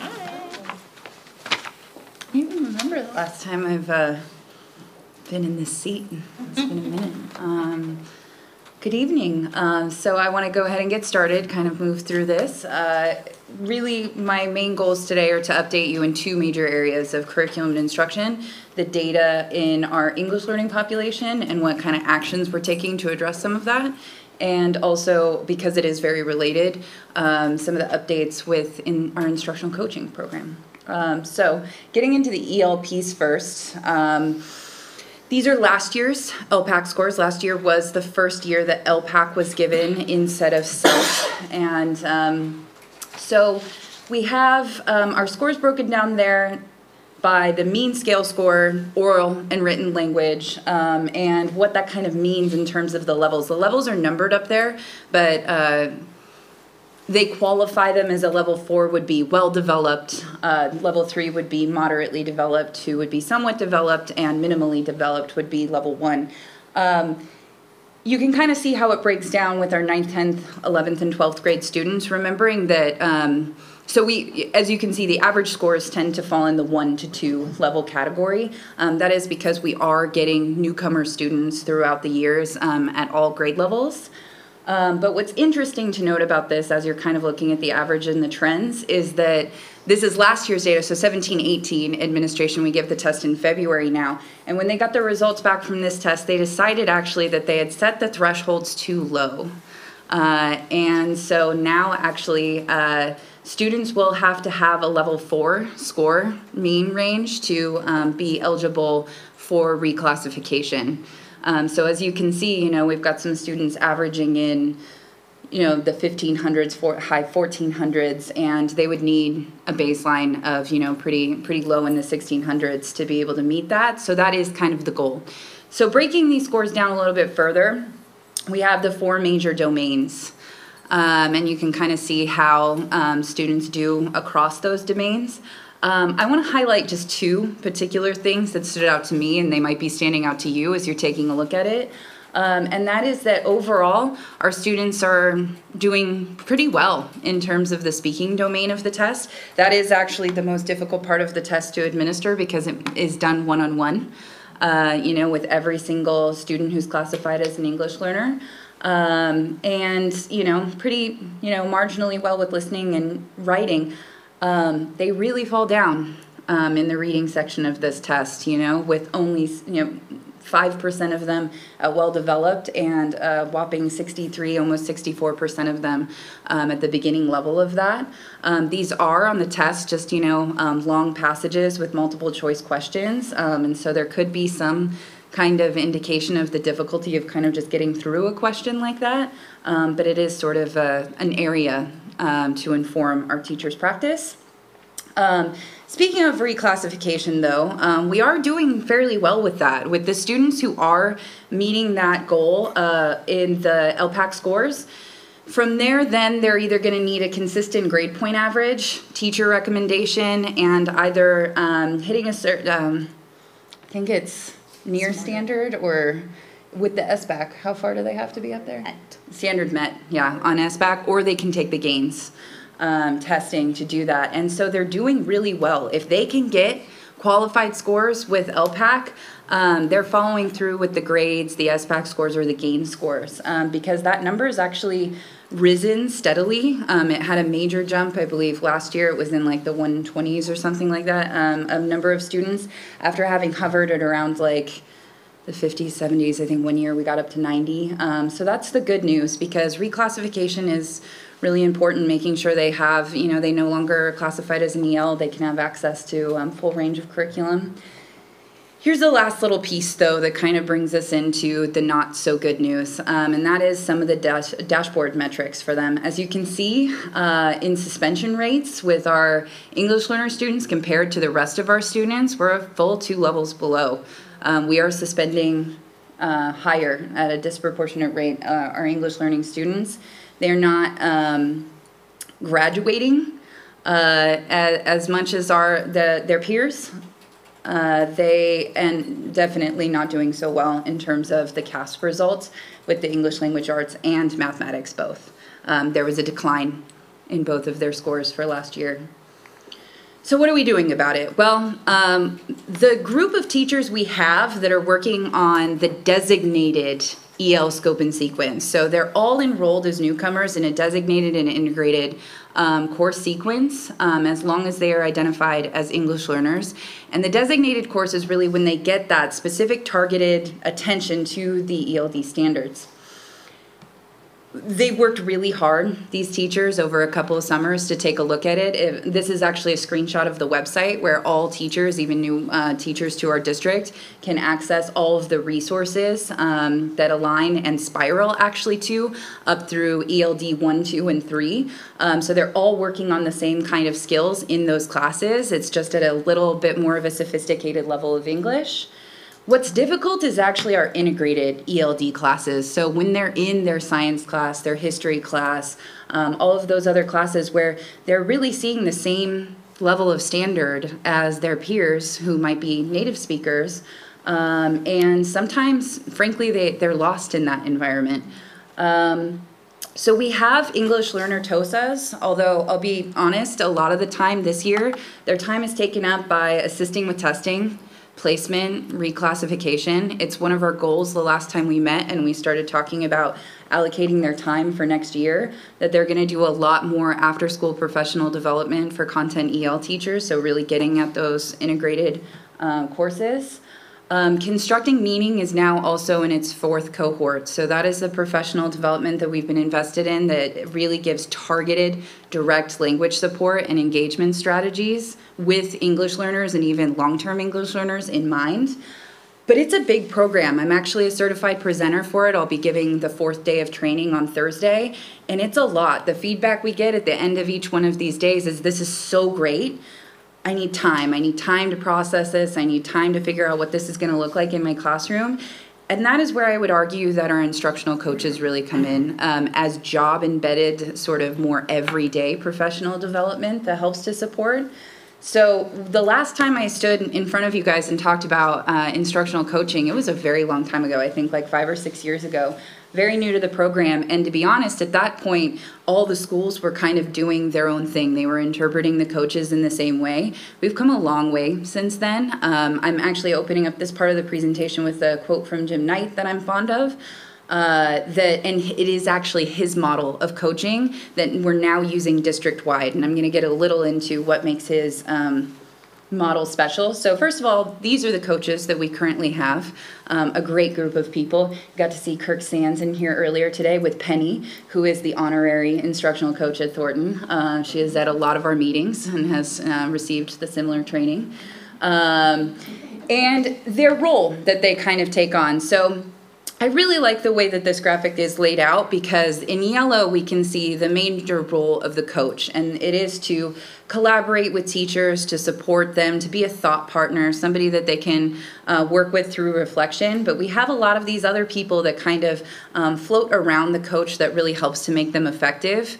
My previous role, the teacher leader TOSA at the district level, that helps to kind of coordinate and organize the program and support the coaches. Of course, the principal is invaluable for that site-based support of the instructional coaching program, and of course the teacher that they're actually partnering with. So what do they do when they're coaching? Well, first off, before I get exactly into that, I want to just call this slide out briefly, because this is one of the most special parts, in my opinion, of Jim Knight's instructional coaching program, is that a lot of instructional coaching programs push strategy and cycles of inquiry to get teachers to expand and be better. But he really also pushes beliefs and habits, and he speaks specifically about, hey, if this is something you say you believe, how do your actions align to that? How do you develop habits that are going to reflect those beliefs that you hold? And coaches really should believe in some of these things, see people as equals in, conversations, that we're not here to be judgmental, that we want to honestly hear what other people have to say, give them that autonomy, but that it should also be back and forth, life-giving. What we do in education and teaching our students is really important. And to have that, they need to develop these kind of habits. And none of those things up there would be that surprising. Be empathetic, be good at asking questions and listening, So what they actually do when they bring those beliefs and habits into the conversation is they conduct cycles of inquiry that are based in just kind of identifying what is the current reality, what is the teacher seeing. With that, the teacher sort of identifies, this is a goal. This is what I want to see that's different. If I could rate my own instruction, I would rate it a 7. What would get you closer to a 10? And the teacher helps to identify that. Then the coach, after hearing what the teacher finds to be meaningful for them to work on, develops a strategy and then coaches them to do that. They develop a metric, the coach goes back in to kind of see how well they've done on a metric. So goals are supposed to be very student-centered. You know, coaching is just kind of, our consultant Ann Hoffman likes to say, can be just kind of a nice conversation unless it's directed by a goal that's really meaningful and moves what students are doing in the classroom. And so these are some examples of those goals that teachers, these are actually real goals that teachers have had in our district working with instructional coaches. A lot of it's based on, like, you know, getting them to talk more in class, be more engaged, be more authentically engaged. It's a big conversation that we have. These are some of the strategies that our coaches kind of work on supporting. This is really where you see the supportive constructing meaning. A lot of their work in cycles of inquiry just kind of go into helping them implement particular things that they've learned about during those trainings. We had a lot of plans for this year to kind of, because we are finally at that place where we're all, you know, in one ship kind of headed the same direction. We wanted to be able to now see, are we being effective? And so we set some metrics. And we were able to collect some testimonials. We took a survey where we had them kind of rate their confidence level and their feeling about the support their coach was giving them at the beginning of the year, and compare that to the end of the year. That's all going to be published on our website. I want to just call out a really quick one. So I'll put the website in the weekly recap so you guys can have access and see this on your own time. But I really want to read just one quote from the testimonial that we got from one teacher, because I think it really spoke to me. It's the center one. Speaking with my coach about the larger context in the district and our student population has helped me establish meaningful relationships and navigate my first year with grace. I love that quote because my first year of teaching in this district, I don't think I would have used the word grace ever. It was not graceful. It was lonely. It was less effective than it could have been. And so to know that we've provided that for a first year teacher here is incredibly meaningful to me. I love that quote. So, you know, like I said, though, largely, you know, we are working right now with the first and second year teachers, but we have these issues with, you know, wanting to get more out of our constructing meaning, get more of those tools to meet the needs of our students, like our EL students. So I was really encouraged that at the very last constructing meaning cohort, I had cohorts 2 and 3 respond to a survey about how they would feel having an instructional coach reach out to them to work with them, and it was overwhelmingly positive. 18 out of the 34 said either interested or very interested in working with them, and that was a mixed group of teachers. It was not just new teachers, it was a lot of veteran teachers as well, because that is where we are going to have to start expanding our service. You know, as we onboard teachers, that's always going to be really important, but we can't forget about the teachers who have already given a lot of time to our district and getting into their classrooms and seeing what's going on with them. So we're going to continue also with program evaluation and hopefully get in place the new district IC so that they can also be more supportive of the coaches on the ground. So that's it from me. If you have any questions. Did I talk super fast? I always do when I'm presenting. Your presentation totally mirrors your personality. It's creative. I love it, to the point, direct. I love it. Awesome. Jeff us engaged. Yes. Oh, good. I like that. I was just smiling the whole time. It was great. I don't know. Very positive. Yeah, I mean, Very. well, when I was reviewing the presentation on my own, I was like, wow, this is great. Just the visuals, partly, but everything that you covered in here, you know, it really explained a lot for me. Mm-hmm. I would love to see how you, how constructing meaning is rolled out. I would love to be a part of that, just to see what it's like. Yeah. You know, so, you know, my daughter at Jeff, she has, I think, 3 new teachers, and they're all engaged. And the kids love them, even though their classes are hard. Mm-hmm. They totally have these kids engaged, and then these teachers themselves are involved at school. I mean, Yeah. the food pantry, coaching, new class advisor for the freshmen. I mean, I'm just so impressed, and And when I got to talk to some of them at District 5 together, they're just so happy with their instructional coaches. And so I want to thank you for all your work on that. But that's great to hear. I mean, turnover is real. Oh. And having a support like this is something that I hope, it enters into their consideration when they're thinking about, that first year. Because I agree with you, gotten a really great crop of new teachers, Yeah,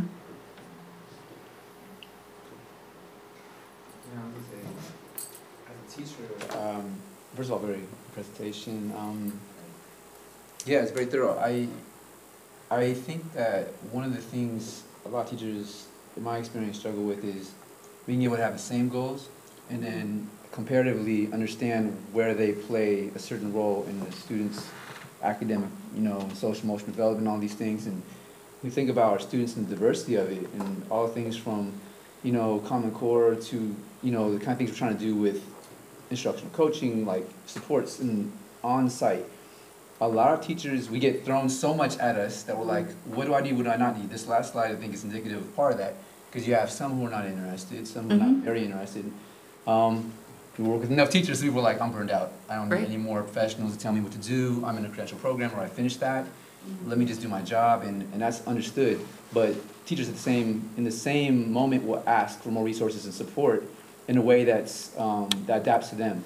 And I think that quote is very timely and appropriate for that, because we're asking to be we're asking for that integration and that kind of like inclusion the way we should be looking for that for our students. And that's the hardest part, I think, is a lot of our teachers are not directly from the school districts that they work in. I've learned this too, being from the Bay Area is one thing, but the Bay Area is diverse. So no matter where you're from in Northern California, it may not mirror the student population. So it's a learning process for everybody. And so I appreciate a lot of what you presented there. I often think of special education in the same vein. I think of our students come in as newcomer students, not in the sense of a learning disability, but that we all have different learning needs, and that we need to adapt our teaching needs to meet them. And if we don't, we can't meet them halfway, and we can't be the teachers we want to be. And so on that note, I think a couple things that I want to mention that I think you kind of keyed on. Instructional coaching and the kind of flow chart you have between teachers and instructional coaches and the leadership team, the admin, that kind of reinforced support. I feel like that goes beyond even what you're doing, because on site, everything happens in the front lines in a given school. And so if teachers don't feel like maybe they have some problems with reaching certain students, the students are failing, and those issues flow over into what we're looking at in terms of restorative practices, why our students get suspended, because they're not able to tap into what's going on in the classroom. That disconnect, I think a lot of teachers could use that professional support in terms of just reassurance that when they're hitting a wall, or when students are hitting a wall, whatever it is, maybe a bad analogy, but you know what I mean? Like when we're hitting those I guess, obstacles, that we have support to be upfront about what we need and what students need and why we're falling short of that. And I know for myself, a lot of our students in the school the schools I work at and I have worked at are bilingual and they speak Spanish primarily. And for me, being mixed from a Latino background, I should be practicing my Spanish more, so I do and I try. But then I work in other fields, and so I find it hard for me to do what I want to do. But I know what I should do. So in terms of like professional development, I think English language is very important. But like, a lot of my students seem lost because there's nobody translating anything, So we lean on the technology and the assistive technology in terms of like even Google Translate, which is not close to being perfect, but like those are the kind of things that do allow our students to feel empowered because they feel like their culture and their language and their skills matter more, which makes them more interested in what teachers are saying, and that's hard to bridge that gap. So I just want to say that because I want to honor the work our teachers are doing to try to get there, but recognize that we're always going to see something like this discrepancy. It's about 1/3 that don't sound interested, but like that doesn't reflect the kind of work that I think we're doing in trying to construct meaning. And English teachers have to be Spanish teachers too, and other languages. I think that's part of the job at some point, especially when we look at our community. And so I just wanted to kind of like ask how far or what kind of conversations are happening around that in terms of inclusion. seeing how we could further include them in the gen ed classroom so we can see higher LPAC scores and things, because that exposure helps. Yeah.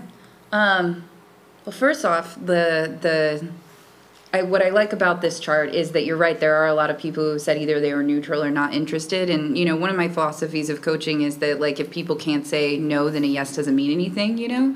That, like, part of what motivates people to really get working and get authentic is sort of when they're ready to and when they see the purpose and the value. But then it's my job to give them that purpose and value. So I think a few years ago, if I had had a similar survey, it wouldn't have been so skewed towards the very interested. So I think it's progress, you know, is part of it, and seeing that. And then it's also need, like you were just mentioning, having more, you know, mainstreaming for students, you know. That's one of the recommendations from the Ed Trust West, is to get our EL3 and above students out of some of the content sheltered classes, because they are capable, you know, and our teachers are also capable of meeting their needs, but they're going to need support in which to do it, and we have to make sure that we've provided that support. So I think that's what I'm excited about with this. Yeah. The question is, and this is directed to the district as well, and anybody who can answer, is where are we in terms of hiring or recruiting more bilingual aides, and even encouraging teachers to pursue that training? It is definitely in our plans. Yeah, they'll probably be called bilingual paraprofessionals, like kind of along those, that job description. It's something that we've talked about, luckily, because it's no longer illegal. Thank you, Californians Together, in 2016 to put that up there and reverse a lot of damage that was done by Proposition 227 in the late 90s. So, yeah. So, but you know what? With that transition, the funding didn't come back. So, you know, it took us a while to kind of figure that out, but it is a priority because, I mean, all the research talks about students who have strong basis in home, you know, and native language can acquire a secondary language so much more easily. So definitely that would be a part of what we did to support the students in their mainstreaming. Yeah. For the presentation, it was fantastic. I love your energy, and I just do. I feel like one and the same. But I do love that you actually, instead of just using the negative, you're really kind of stating the facts, and instead of just stating the facts and come up with solutions. So that's really good to know. Okay, so what's the plan if this is happening? I only have a question about the English learners. Are they all in just like a certain school, or are they all kind of spread out? Is it more prominent in, you know, certain areas? And is there like a focus? So if they are over there, can we like put more emphasis in having resources to help those English learners? Because, you know, it's disturbing when you know that the challenges of, you know, the English barrier is keeping them from succeeding in school, and the suspension rate is high. So, you know, it's nice to be able to try to combat that with some resources and some help. Yeah, definitely. The majority of our English learners are at our Daly city schools, Jefferson and Westmore, but there are English learners throughout the entire district and community in the form of long-term English learners where they're not you know, they haven't come in within the last 5 years, but they still haven't, you know, met the reclassification data, which the LPAC is a part of. And those students are prevalent at, you know, even the Pacifica schools, you know, Oceana and Pacifica.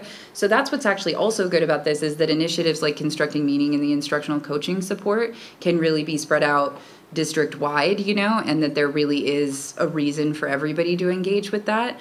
At Daly City Schools, though, we do have those EL TOSAs, because since there is such a higher percentage of students there, we do have a little bit of extra support for those kids. But they were not like, so if they're having difficulties at school, we're not just saying, okay, we're just going to put you basically at Thornton to, I mean, I'm just putting out there, you know, to make sure that we're just acknowledging everybody, and you know, like, just not like, okay, well, we're just going to put them there and help them with that group of students or whatnot. So that's why I was just asking. So. Oh yeah, no, absolutely.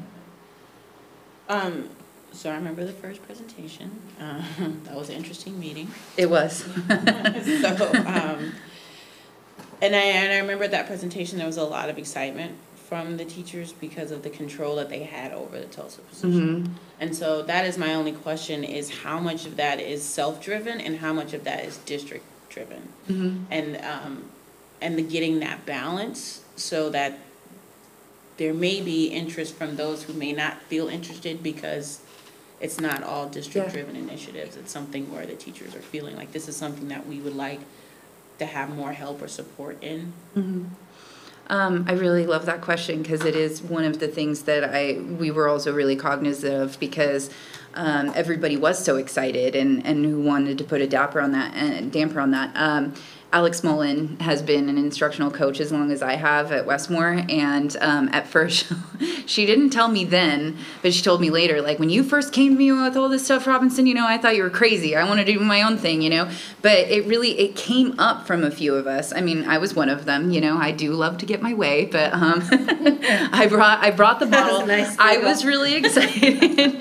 I was really excited about the model. I felt like what it really was, and Alex would validate this later, is that as excited as we were about the paths we were all taking, we also lacked direction, and at the core that never really feels great, you know, because then when it came time to talk about, well, are you effective? What's the justification for doing this? You know, people whisper sometimes too, oh, you have a release period. Oh, it must be nice to have another prep period.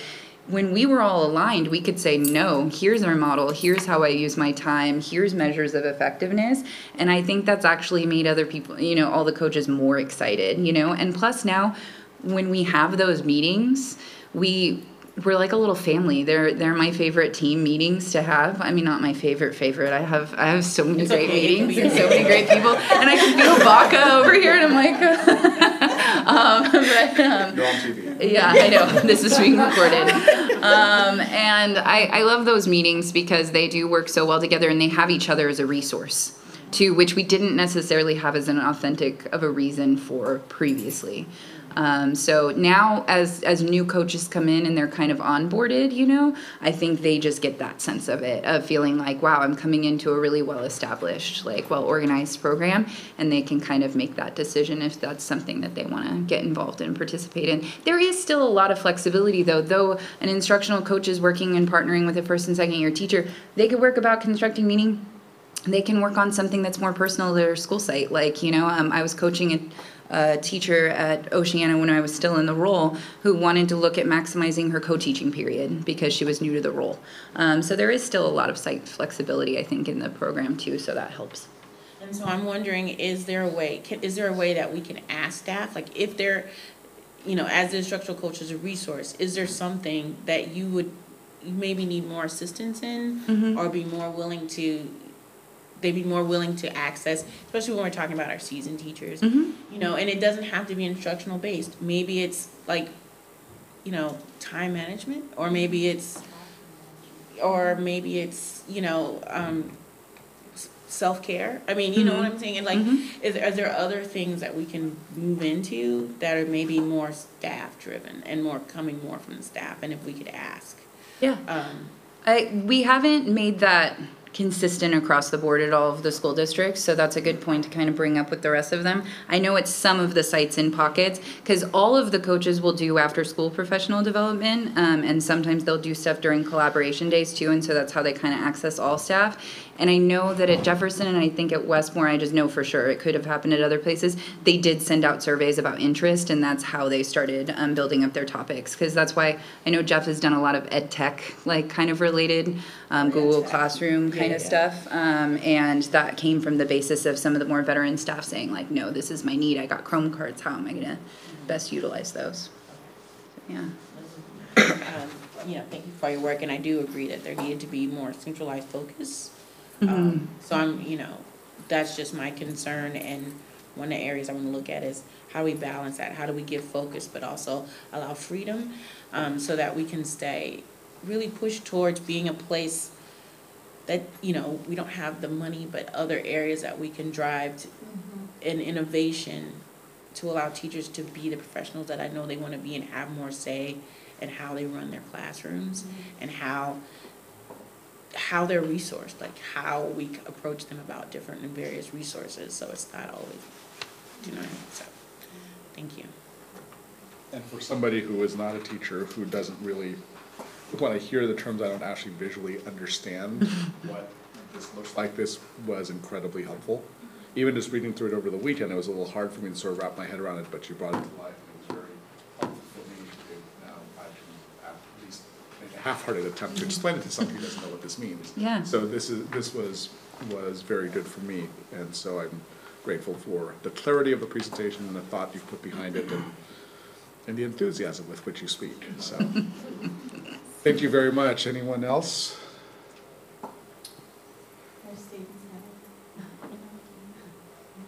Eric, thumbs up from Erica. Well, Hey, okay. well, thank you, Lori. Thank you. I think I'm gonna be hanging out though while Mr. Meyer does his, because there's one little piece that involves me and Mr. Meyer's presentation. Well, thank you for the perfect segue. 14B2. Mr. Meyer. If I'm going to be able to match her. You're gonna be great, Jake. You'll be great.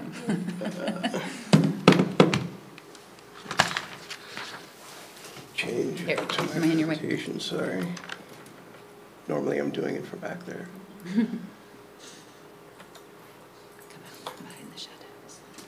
No, okay.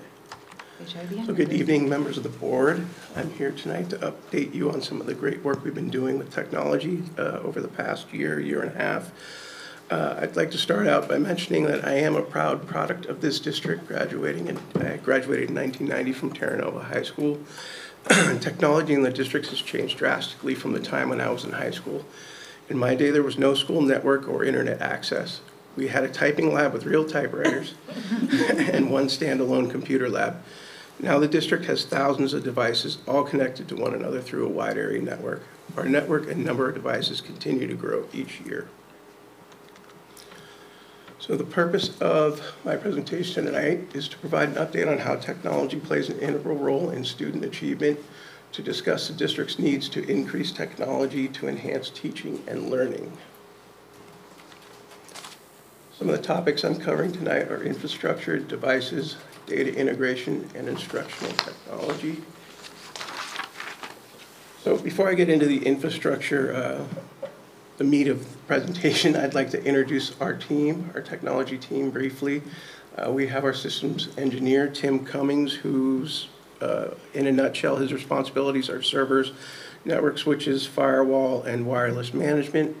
We have 3 technicians, Johan Fitzgerald, Utago Armstrong, and Oscar Zamora.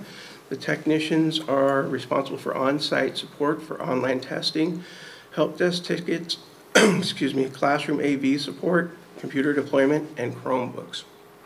We have our database integration specialist, Jason Chen, who is responsible for all of our SIS student information system integration projects, Follett Destiny for the libraries, student account creation, and we have Ananda Shives, who is our SIS specialist.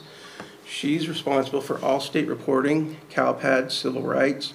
She acts as a registrar for Therapeutic Day School and Independent Studies, and also helps out with Synergy system help desk tickets. I'd like to take the time to thank our entire team. I think we're very fortunate to have such a dedicated, hardworking crew to support our staff and students. Much of the work done in IT often goes unnoticed and happens in the background. I have a quote from one of our vice principals that I'd like to share regarding Jason Chen, our database specialist. Jason is always extremely knowledgeable about Synergy, and he always follows through with me. No matter how many times he needs to repeat the instructions to me, he is always calm and patient and stays on the line with me until the problem is solved. He is proactive and easy to work with. I never feel reluctant to ask for help because I know Jason will take the time out of his already busy day to help me resolve whatever issue. And although this is about Jason Chen, I really think it's, in my opinion, it's reflective of the level of support and dedication provided by all the members of our tech team.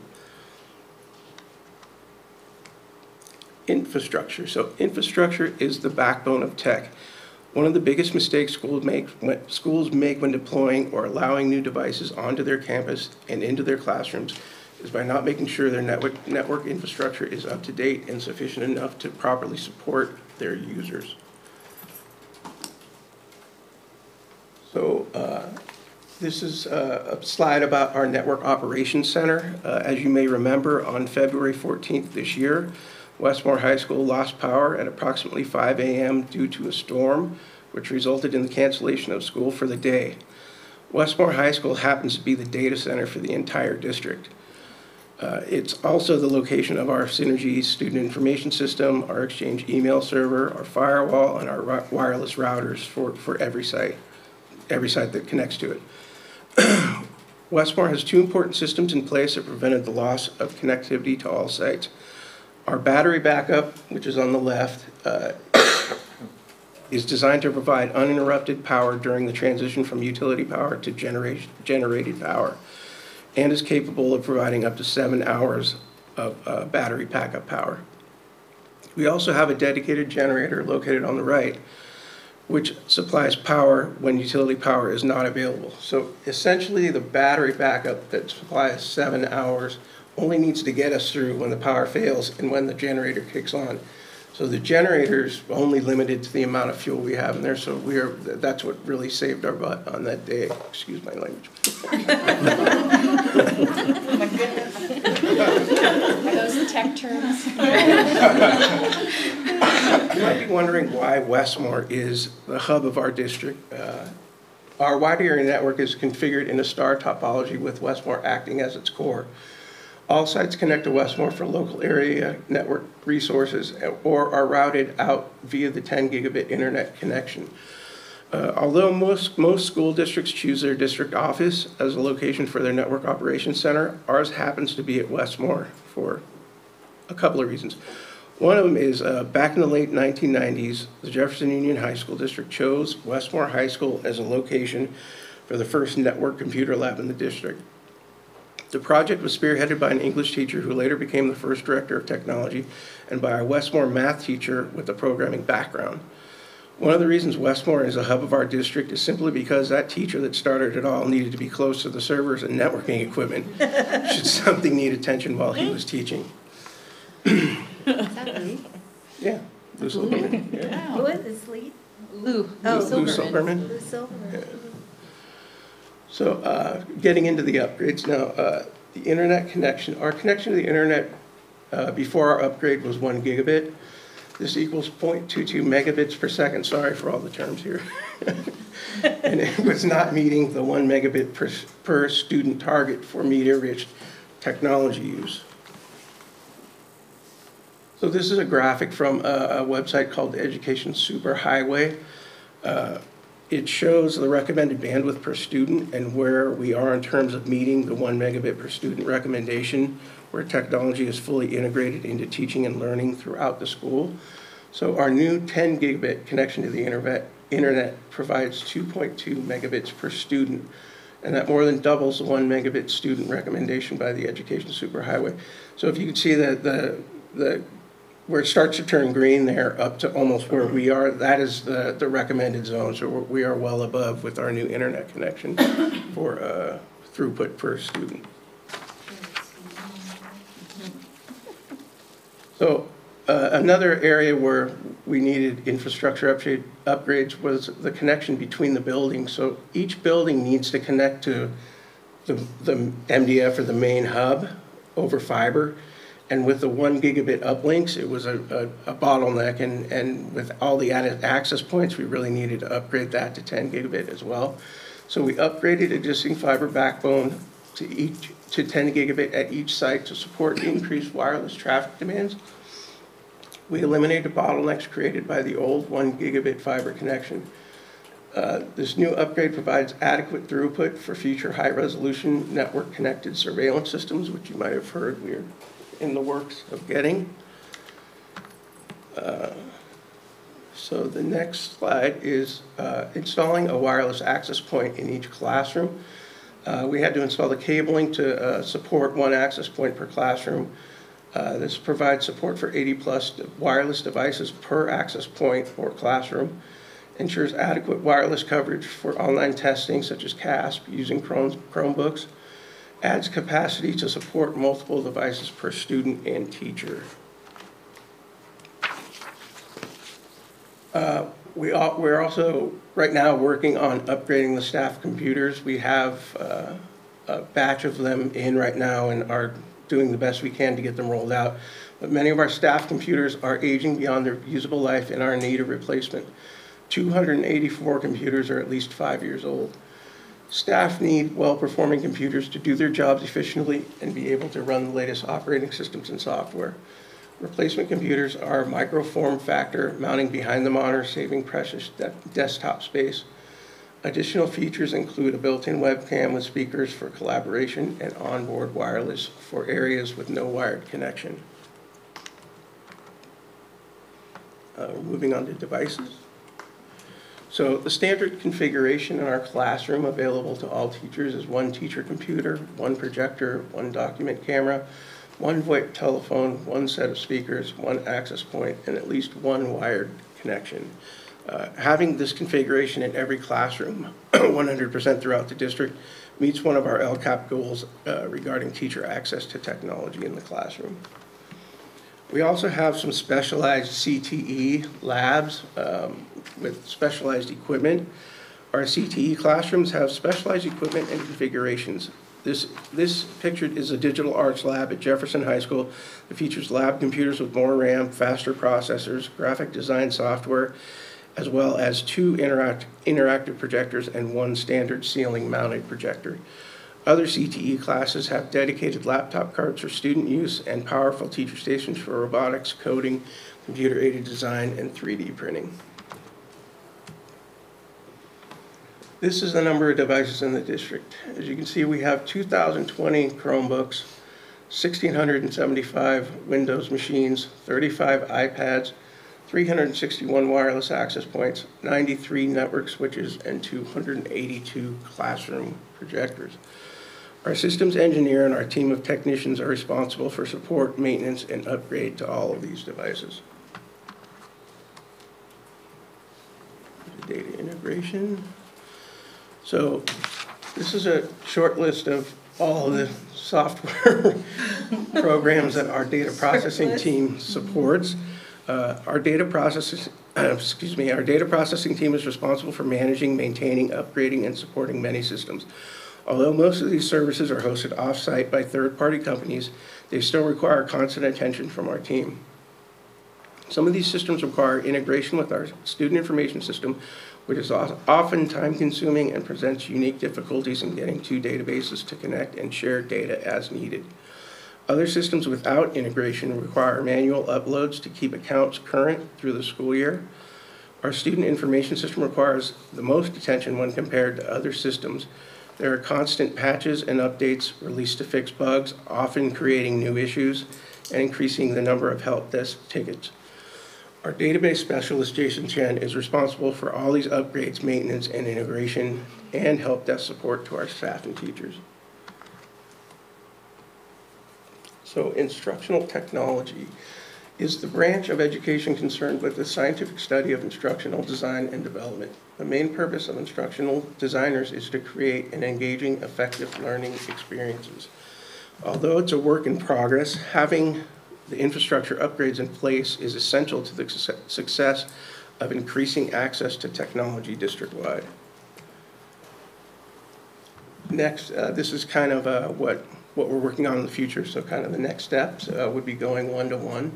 The term one-to-one is applied to programs that provide all students in a school district or state with their own laptop, notebook, tablet computer, or other mobile computing device. One-to-one refers to one computer for every student. So the benefits of a one-to-one program include preparing students for their future careers. It encourages collaboration with other students and teachers, develops digital citizenship skills, enhances student engagement, motivation, and ownership of learning, and also allows access to the most updated information.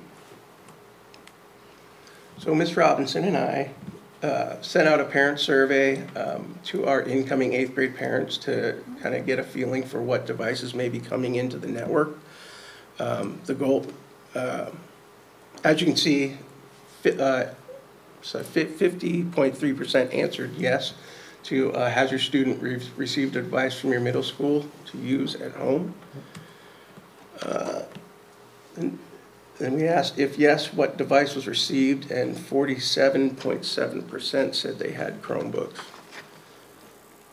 And the last question out of the 310 responses, do you currently have internet access at home? And 97.4% said yes. How was the survey given? Through a Google form. So they would kind of have to have internet access? Do you understand? Yes. Yeah, so it may be that folks that don't have internet is higher because they couldn't take the survey. You're working right now with, you know more about it than I do, but I know it's one of Jake's goals to get everybody with internet at home. What's the program that you're working with? It's called the 1 Million Project. Yeah, and that they said it, Okay. yeah. So send a mobile a Wi-Fi hotspot Yes. to home, which I think is a great idea, so yeah, cool, thank you. So we also, Ms. Robinson and I have formed a tech task force whose objectives were to share and discuss a vision for increasing technology in classrooms in JUHSD and make a recommendation about the direction JUHSD should take when trying to increase access to technology. So these were the two options that were presented to the task force. Option number 1 would be go one-to-one with all incoming 9th graders. Students who already have a device will be onboarded onto our system. Students without devices will be provided one. Students will be expected to bring their device to class daily. Option 2 was a Chrome cart in every classroom and have the devices available in the library so that students who need a device at home can check one out indefinitely. That's the key word too, indefinitely. Like as long as they possibly need it. This was really done just to start to get a sense of the overall direction, because as you'll see in a second with some of the responses that we received, so it was a sort of an electronic exit ticket that we had at the meeting to give us a sense of like what direction we wanted to go in. They observed some very interesting things, which is really, are we ready, both student and teachers, for these kinds of devices to come into the classroom, and if so, what exactly should that look like, and who sort of bears the bulk of the responsibility when those devices are in the classroom, because I think that's really what's sort of behind these two options. So from the results of the task force survey, we asked them which option would you like the district to move forward with, and 100% of them chose option 2, to put a Chrome cart in every classroom, plus access to a device to take home for students that need one.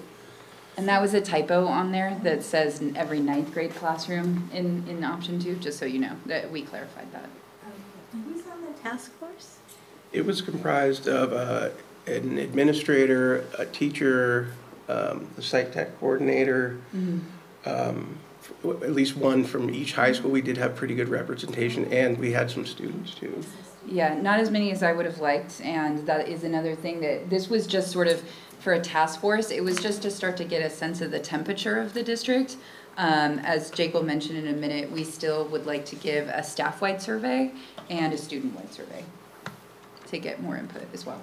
I wanted to know about printers and copy machines too, because I hear a lot of teachers complaining about the copy machines and the printers. Is that gonna get update or something? Yeah, Jake. Yes, about unfortunately, the copiers are under a contract with a service company, so that's really out of my control.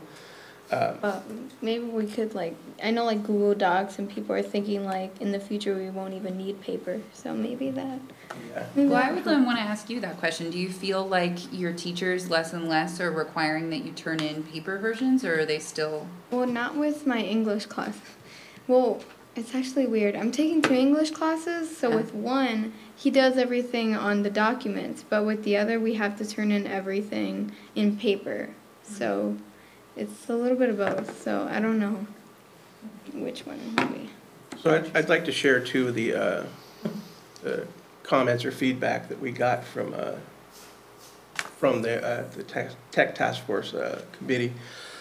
Many 9th grade classrooms are also 10th, 11th, and 12th grade classrooms. So carts mean greater access for all students, not just 9th graders. A cart means we don't have to deal with, I forgot my device, I forgot to charge my device, I stepped on my device and broke it, I installed porn on my device, or my device was stolen out of my PE locker. We also have a student comment who said, as a student, I strongly suggest that we put Chrome carts in every room, not give everyone their own to take home.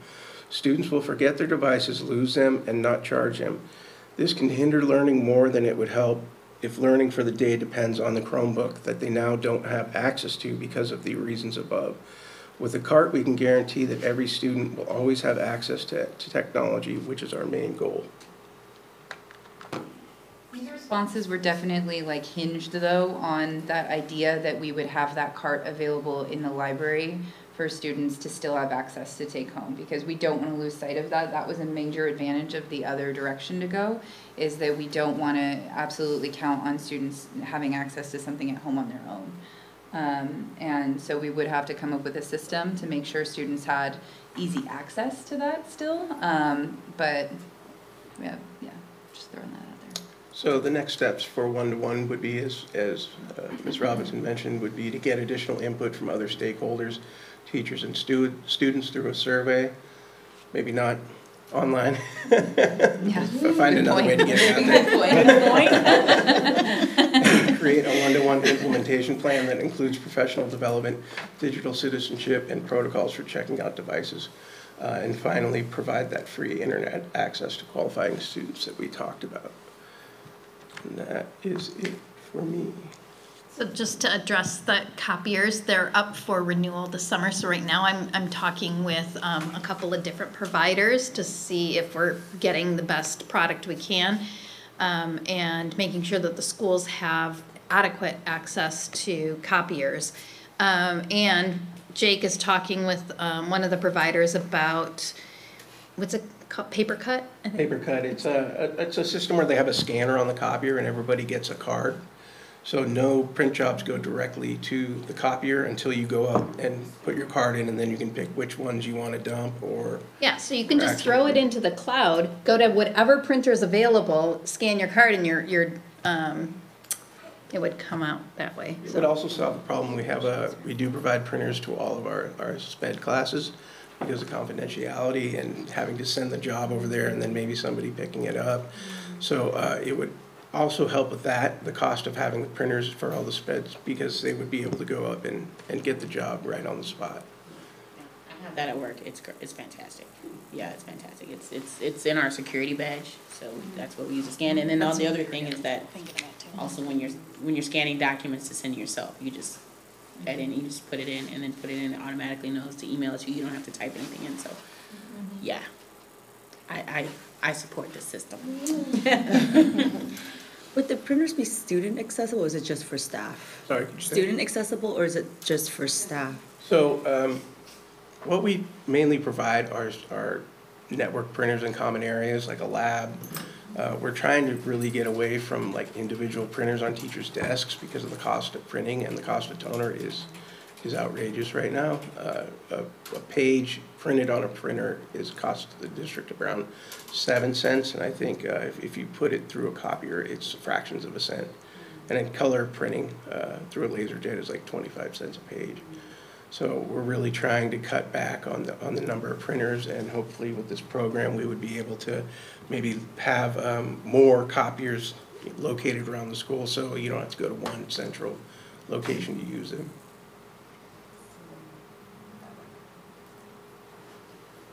I liked how you mentioned LCAP goals. Great presentation, and gosh, you know, for the amount of work that's being done in the district, and for a long time we didn't have enough staff, and now we're fully staffed.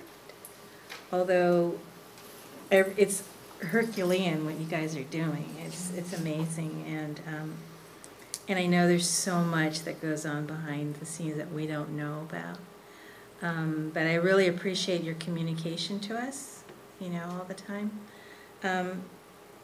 This is a great presentation. I think you should present every meeting. Like,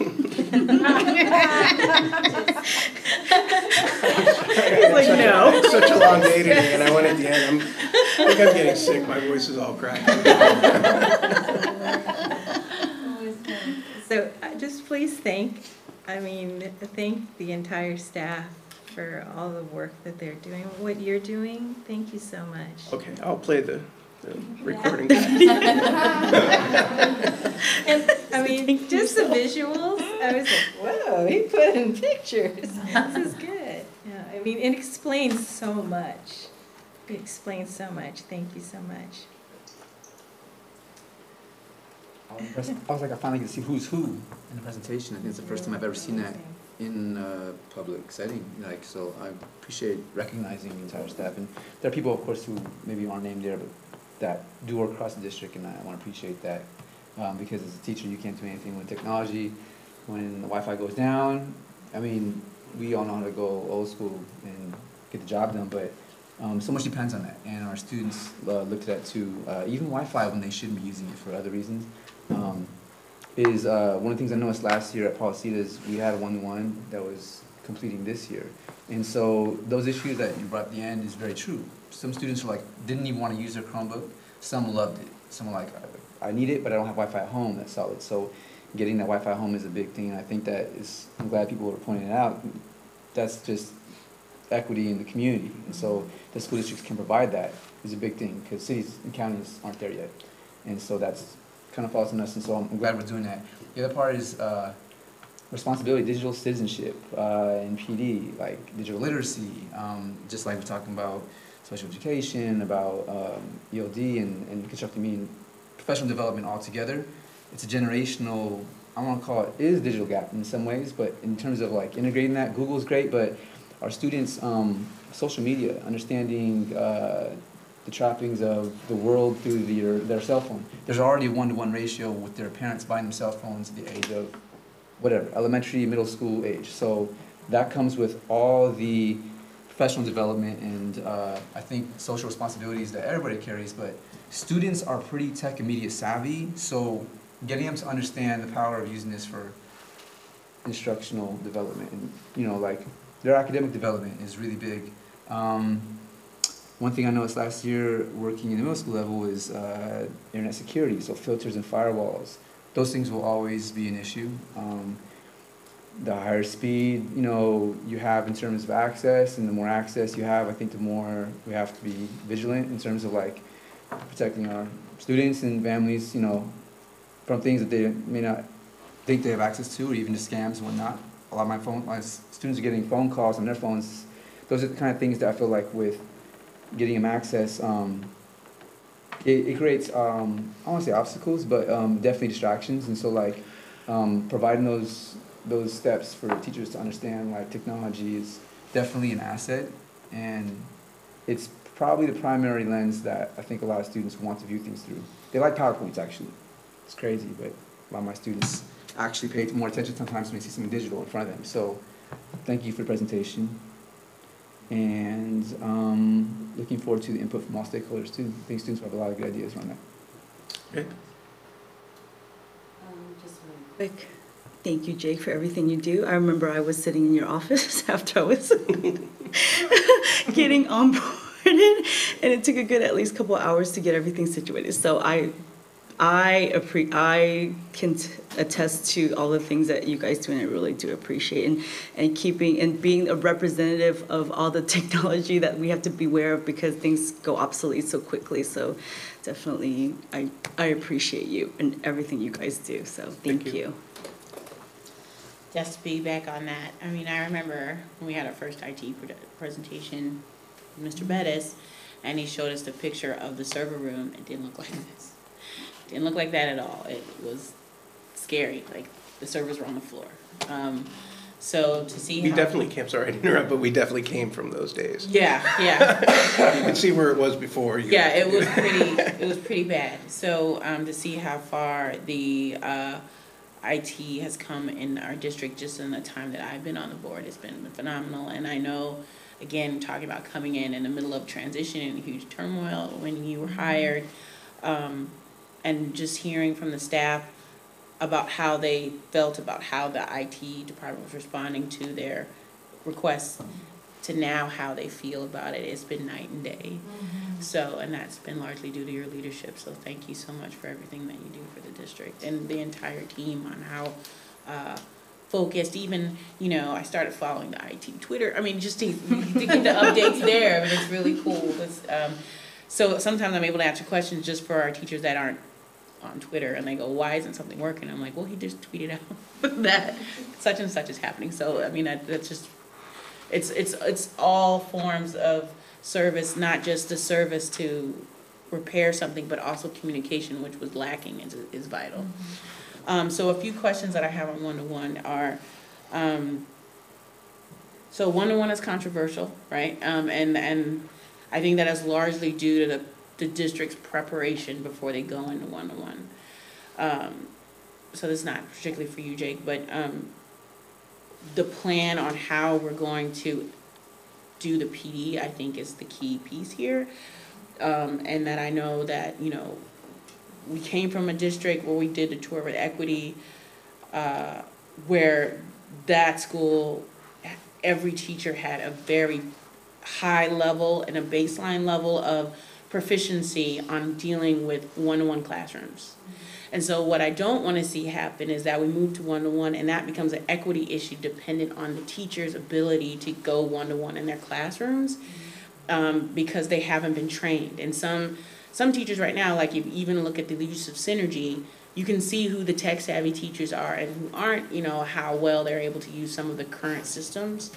And so I'm hoping that the rollout is done in a way that before we throw computers at everybody, the time is taken to do all the training so that it's not money wasted.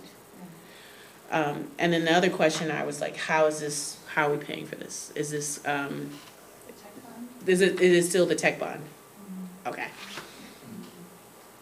Yes, okay. So cool. far as I know, yes. Okay. There's nothing that has come to me that's above and beyond the tech bond. Nothing's Okay. come to me in that conversation yet. Okay, so yeah, we're still using tech bond funds. Awesome. Okay. That's another reason that carts would be advantageous, is if you saw on his slide, we already have 2,200 Yeah, a little over Chromebooks 2,000. in there. And when you figure, like, you know, you start adding up the number of students, you know, we're close, you Yeah. know, to already, like, being at that. So it probably wouldn't take us quite as much. And I do want to echo exactly what you said about PD, because I remember when we rolled out document cameras for a while, and they were just collecting dust Yes. in a corner, and I would that's see really it. frustrating. Yeah. Especially because, you know, document camera is a great tool for modeling and think aloud and all of these other kinds of strategies. And I think technology is a really great push for what I call the engagement. Well, I'm stealing that from Pedro Noguera. I was about to say I call it the engagement gap, but you know, I mean, like, we have a huge engagement gap, and it's a great vehicle for that. And all of that, but it is going to be intensive and it's going to be slow. I do hear from a lot of teachers, though, when I used to be in ed tech at Jeff, that they were like, yeah, I love all your presentations. I don't have devices in my classroom, though, so I can't use it. Got it. So So you can't practice. there's a little bit of a chicken or the egg situation you're going saying. here, where I do think in some ways getting the carts out there will inspire more authentic engagement in some of those trainings, but it's definitely something we're going to need. Thank you. Well, it's nice to see you come out from behind the green curtain like the wizard. You know, sitting in the back corner, running the PowerPoints, and I'm asking you in front of the camera now, so welcome. And thank you, actually. You know, just, you know, seeing the vast amounts of data that we generate and you push out and support, you know, the increase in our, you know, the proactive work you've done, you know, such as with the increase in speeds, you know, that's just really kudos to you and your team for doing it and delivering. So thank you very much. I mean, it really does make a difference, and it always makes my wife jealous when I get on the Wi-Fi at TN and she's got no signal. So, but Dan, in all seriousness, I mean, the work you guys are doing, the plan, I liked where you're headed, and I think what you just elaborated, Ms. Robinson, was just spot on. I think that's, you know, I do think that we need to take some calculated risks as well, you know, educated risks though. So, and it's clearly the thought is behind that the work the two of you are doing together on this is really going to make a significant difference in how we, you know, really become a 21st century learning district. So thank you both. And I'm wondering too, is there a way, like, or is this maybe already happening, like connecting with districts that have done this and have done this successfully, and then learning from, like what their rollout was, like what their PD was? I have reached out to Bob Fishstrom at Sequoia, and I know that San Mateo's. San Mateo Union's also one-to-one. They have a full cart in every classroom. Okay. There are districts around us that have already done this that we can definitely reach out to. I mean, why recreate the wheel? Yeah. Because they steal from us all the time. That's right. Thank you both, and Jake in particular, for all the work you've done, so thank you very much. Thank you. Thank you. Okay, item 15A1, the District Wellness Coordinator. I guess you'll take it, Dr. Doyle? I will, and I apologize. We typically put these in consent. So I don't know how, I guess while I was on vacation, somehow it landed here. But we've been talking for a while now about having someone who can help bring all of our wellness resources into one plan, and at the same time figure out ways to make sure all students have access to mental health support. And there's a lot of ands in this one. We don't really have a district-wide Tier 1 curriculum for social emotional, so we want to work on that. And, like I said, lots of ands. We really don't, when we talk about restorative practices in the areas of alcohol and drugs, and I'll throw smoking in there, that's where a lot of our suspensions are coming from, is, you know, when a student's under the influence during the day, you know, what do? You suspend them, you send them home. So this is somebody who can put those supports in so that rather than sending a student home on a suspension, we can send them home on sickness and they immediately go into a program of support. But there's a lot of things in I hope you had a chance to read through this. I did a first draft of it and then worked with Corinne and her team. We made some corrections. I met with the wellness counselors and with the social worker from Thornton, and we made some more changes, and we're all really very satisfied with this, and people are very excited to get going on this work. Great. Since this is an action item 1, any questions, comments? Motion to approve the request move to approve the job title district wellness coordinator. Second? All those in favor? Aye. Aye. Opposed? All right. Thank you very much. Motion passes. Item 15B1, approval of request for proposals for faculty and staff housing project. So the moment we've all been waiting for. We are ready to release the request for proposal with board approval for our 3 qualifying design build firms to submit their proposals on our faculty and staff housing. Big thanks to Brookwood, who has really done all of this work. And Ken Klebanoff and Shapiri are here today in case there are any questions from the board as we move into this next phase. My one question is, how did we squeeze out an extra 2 units? We've gone up from, we started at 116 when we were talking about all this, and now we're up to 122 units. Sure, why don't you come on up?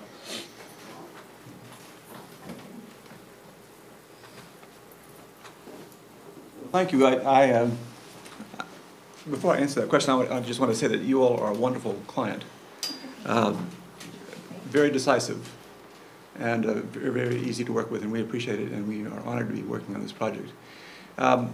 You'll recall we had 2 types of structures that were in the original proposal, sort of townhome buildings and an apartment building. And to save cost, the current scheme has a single apartment building, and it's a U-shaped facility that originally had the parking garage backed up to it. So when we moved the parking garage, we put a whole new line of units in that single loaded corridor to make the building more efficient, and 122 is the number that was possible. That's fantastic. That's a couple of extra happy employees, that's for sure. You know, and I think, you know, and even just seeing the floor plans for the units, I mean, the cheers and smiles that we all have had just seeing how this is going to look is just remarkable. To go from where we've been to now actually seeing what will be the real building, you know, as we get into the CD phase, it's remarkable. So thank you both. Anyone else? Any other comments, or is there a motion? Oh, I'm excited. Thank you guys so much for your work. It's been great working with you too. It's been really lovely working with both of you, so thank you so much. Thank you. So I make the motion to approve the request for proposals for the faculty and staff housing project. Second. All those in favor? Aye. Opposed? Thank you very much. Motion passes. This is great. My pleasure.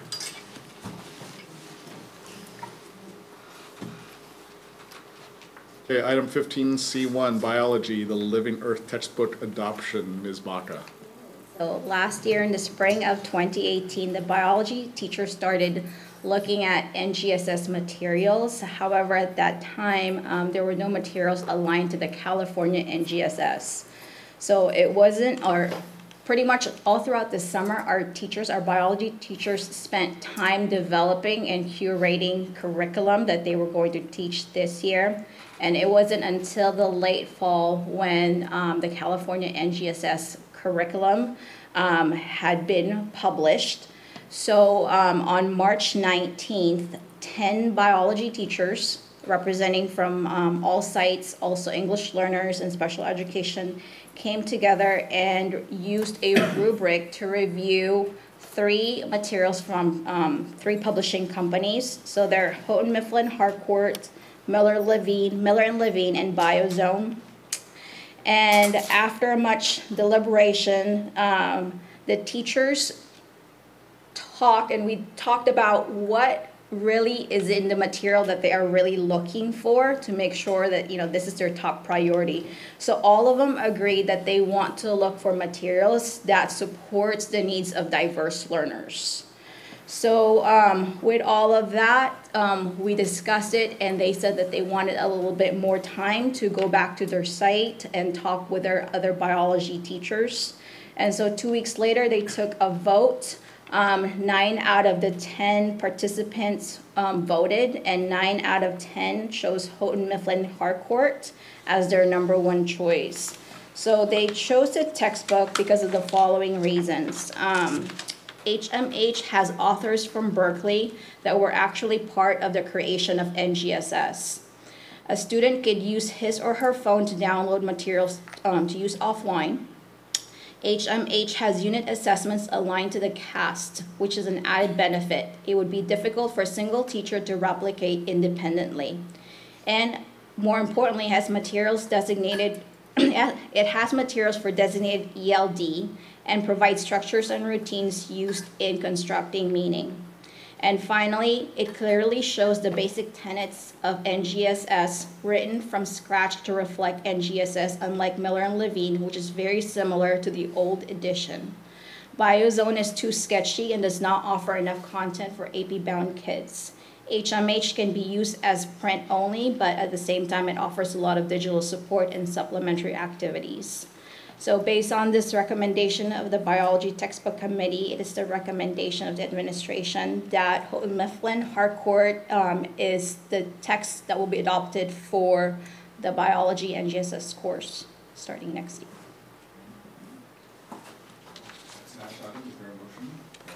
I just want to make a comment. I really, commend the process, and then that you're sharing their the reasons why they chose this, and that PD is going to be supportive. And professional development is embedded in the costs, so they will provide it for us for free. And we actually received a discount because what I'd asked, can we get additional professional development for the ones that missed it, because the PD will be in June. And they said, we can align it to whatever instructional strategies you are using.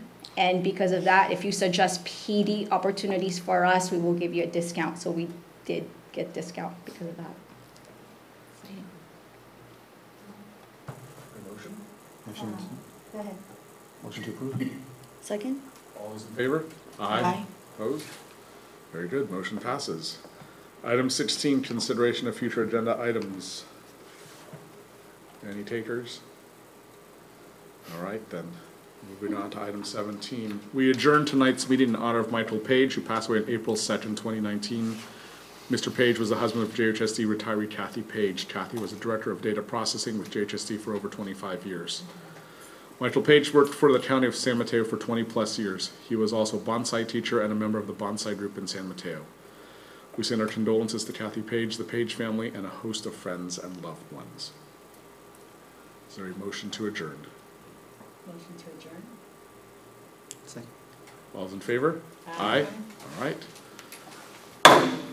Meeting called at 9:38 p.m.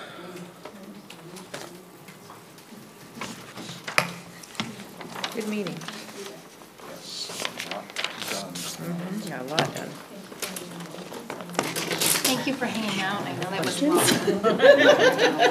long.